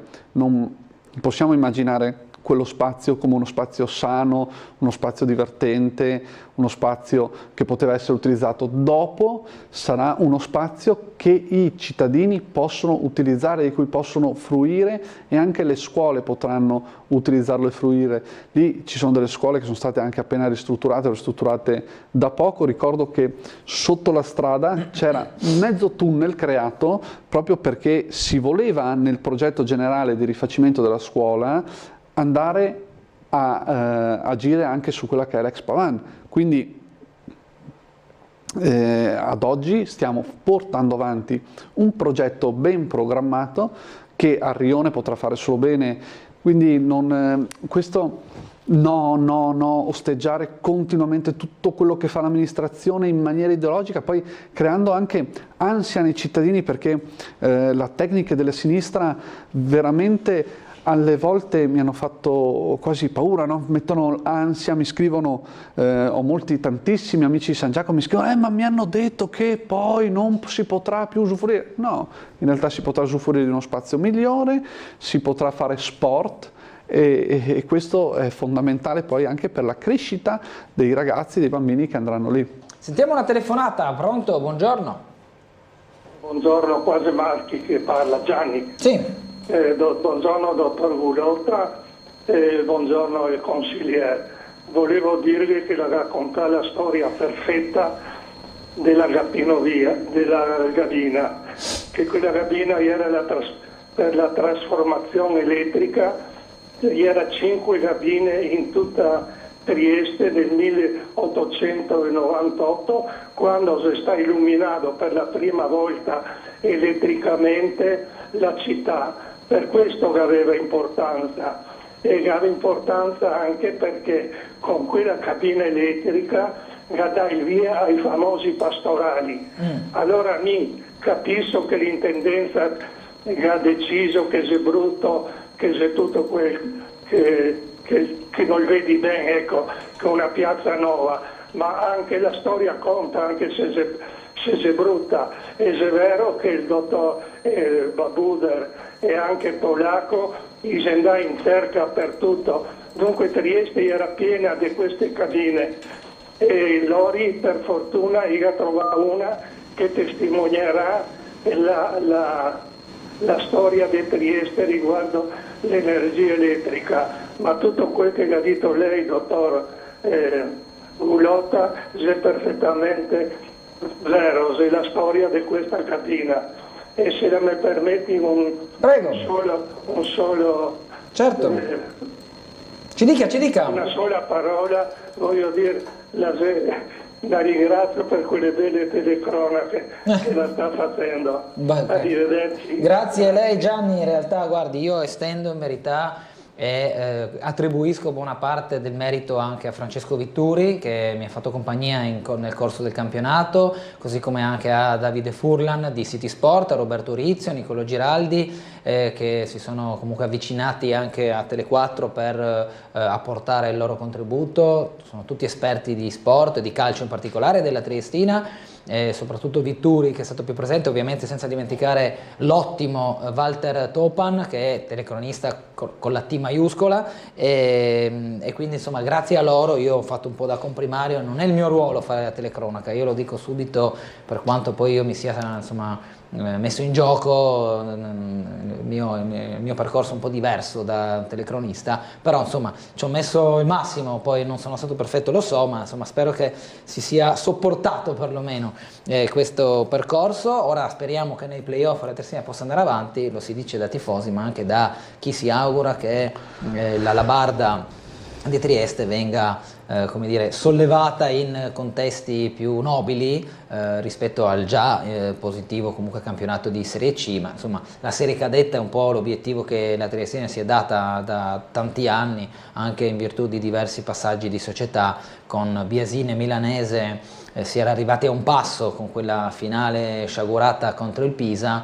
però insomma bisogna guardare con ottimismo anche al futuro e anche a questa dirigenza che comunque sta facendo dei passi importanti per la Triestina. Allora ho trovato, se non sbaglio, e dopo torno da lei Martini, ho trovato proprio il video della cabina in oggetto di Piazza della Borsa e ho ritrovato un servizio che ci riporta al 2018, quando l'archeologo Massimo Braini, una persona di gran spessore, ci aveva parlato proprio della cabina in oggetto. Allora è un servizio questo, quindi vedrete le immagini qui, i consiglieri comunali, all'epoca consigliere Babuder, ecco qua l'immagine, la possiamo fermare. Questa Martini è la cabina in oggetto che è stata poi ritrovata, ora riavvio, questo è l'archeologo Braini che ci aveva spiegato nel corso di una mattinata a Sveglia Trieste proprio un po' la storia di questa installazione, ritrovata poi, come detto, nel compendio museale di Via Cumano, dove se non sbaglio è ancora conservata, e con l'impegno dei consiglieri Polacco e Babuder è stata in qualche modo rimessa alla luce. Poi che non sia possibile installarla in Piazza della Borsa perché stonico il contesto è un'informazione data di fatto. Le sensibilità però di chi vede anche un connubio tra elemento storico e moderno inserito in una piazza, che possa essere fattibile o no, è anche un po' gusto personale, Martini. A me piace come cabina e potrebbe essere interessante poterla ricollocare soprattutto nel luogo originale. Qualora non dovesse essere possibile, almeno valorizzarla magari in un sito più inerente, se così può andare bene a chi è deputato alla scelta. Comunque insomma questa è la cabina, la rifacciamo vedere un'altra volta. chiedo alla regia giusto questa foto per capire, e quindi è un reperto storico di Trieste. Martino. Beh, come ho detto prima, la storia è fondamentale e ringrazio il Signore che ha chiamato, perché questo tipo di identità è quello che poi porterà una crescita della città. Di certo quella cabina, magari chi lo sa, sovrintendenza e quant'altro, visione delle cose, visione del sistema, non la lasciano permettere di posizionare all'interno di Piazza della Borsa, ma possiamo posizionare in un luogo e spiegare quella che è la storia, magari anche dei triestini che hanno partecipato alla costruzione e all'avvio del sistema elettrico di Trieste, e questo può permettere poi alle scuole di andare a visitarle, di andare a capire come funzionava e andare anche a far immaginare ai ragazzi e ai bambini quella che era la Trieste del passato, perché le nuove generazioni vedono quello che c'è oggi, ma di media si fa fatica a vedere, a capire com'era nel passato, e questo è un pezzo di storia della città che va valorizzato. Chi ha la fortuna di poter ascoltare i nonni, magari gli zii, parenti un poco più anziani, vede con gli occhi di loro. Io ricordo sempre le mie nonne che mi raccontavano com'erano i loro paesi, cosa facevano, come lavoravano, e questo è un bagaglio culturale che poi resta alle persone e deve restare nel patrimonio immateriale dello Stato, perché significa uno Stato con radici forti, con una cultura forte che si presenta al mondo. Cioè, dell'Italia di cosa si parla nel mondo? Della nostra storia, della nostra bellezza, di come facciamo bene le cose, di come ingegnerizziamo bene le cose, però alle volte queste cose sono poco valorizzate nel nostro contesto. Ci sono paesi con molta meno storia che valorizzano ogni piccolo centimetro della loro storia perché devono, non hanno altro, mentre noi che abbiamo tantissima storia, tantissima cultura, magari poi ce ne dimentichiamo, e come il caso della cabina, va a finire in un magazzino. Questa è una di quelle cose che dobbiamo imparare a sfruttare di più, perché grazie alla cultura si mangia, è vero. In un territorio non si vive di solo turismo, non si vive di sola cultura, ci serve il comparto industriale, e ricordo sempre questo: a livello Italia noi siamo la seconda potenza del mondo per tipologia di merci che andiamo a scambiare. Cosa significa? Che noi sappiamo fare le cose, ne sappiamo fare tante, le sappiamo fare bene. Il primo produttore è la Cina, il secondo è l'Italia, cioè per tipologia di merci significa che noi sappiamo fare circa tutto e lo facciamo con standard di qualità molto elevati e dobbiamo mantenerlo. Le leggo altre mail che il tempo comincia a stringere. Ogni tanto recupero le registrazioni del Consiglio Comunale a seguito di articoli del Piccolo, per mia informazione, scrivono da casa. Che delusione, il sindaco poco presente, opposizione che fa mini comizi, assessori che rispondono in politichese e anche piccati, consiglieri della maggioranza che non partecipano alle discussioni. A cosa serve? Domande con risposte dopo 10 mesi, ogni votazione scontata, senza scendere nel particolare, ogni occasione buona per chiudere i lavori. E poi lo stesso mittente scrive anche: mettere ansia, non lo fanno un po' tutti? L'invasione di migranti, insistere nei numeri o l'Europa come cattiva maestra, con soldi regalati e prestati, con libertà dei governi di spendere a proprio piacimento, fermo restando i saldi. Queste insomma le sue valutazioni. Ulteriore mail che però riguarda la Luminosa: viene da pensare che la nuova Luminosa interattiva sarà aggiornata e gestita da remoto, le tecnologie lo consentono, quindi supererà agevolmente i limiti della vecchia e storica struttura, ormai superata, che illustrava una città ormai più espansa e dinamica nella sua offerta commerciale e nei servizi. Sabino ci scrive riguardo al mancato riposizionamento della vecchia cabina elettrica in Piazza della Borsa, affermando che non si inserisce più nel contesto, allora è meglio continuare a tenere i meravigliosi, fra virgolette, contenitori dell'immondizia proprio in detta piazza. È chiaro che dopo, insomma, uno dice 2 pesi 2 misure anche su questo. Altra mail di Renata: chissà quanti pezzi di storia di Trieste ci sono negli archivi e magazzini comunali, spero non abbiano fatto la fine dei Masegni tolti a suo tempo da Piazza Unità. Martini, se vuole collezionare una risposta su tutte, insomma, allora, abbiamo qualche minuto ancora. Inizio dicendo che l'ultimo, quello sui bidoni, ha ragione, l'amministrazione ci sta lavorando, la Cegas ci sta lavorando, perché bisogna, ha partecipato a un bando PNR per poter modificare quelli che sono i bidoni sotterranei di Piazza della Borsa e poi metterli in funzione. Purtroppo ci sono dei tempi tecnici, ma su questo tema ha totalmente ragione, lì i bidoni non ci devono stare e bisogna metterli sotterranei. Non ricordo un attimo la prima. Luminosa? Per quanto riguarda la luminosa, io comunale dopo. Credo che sia fondamentale questa modificazione di stampo tecnologico. Ricordo sempre che è vero che le nuove tecnologie, quando arrivano all'inizio, tolgono del lavoro. Non credo che sarà il caso di questo, ma può accadere. Però nel lungo periodo creano posti di lavoro ad alta specializzazione. Ricordo che anche l'auto è stata osteggiata come mezzo di locomozione innovativo, perché toglieva posti a chi faceva le ruote dei carri, a chi dava il foraggio ai cavalli, però dopo ha creato un sacco di posti di lavoro per creare le auto, ed oggi sono strumenti ipertecnologici che abbisognano ovviamente di grandi capacità delle persone. E questo è il valore aggiunto delle nuove tecnologie. Immagino quelle che sono state presentate proprio qui a Trieste, nel Porto Vecchio, nel Generali Convention Center, che erano 2 robot, un robot a forma di cane e un robot umanoide che serve per andare ad aiutare il cane, le persone che fanno lavori pericolosi come gli artificieri e i militari.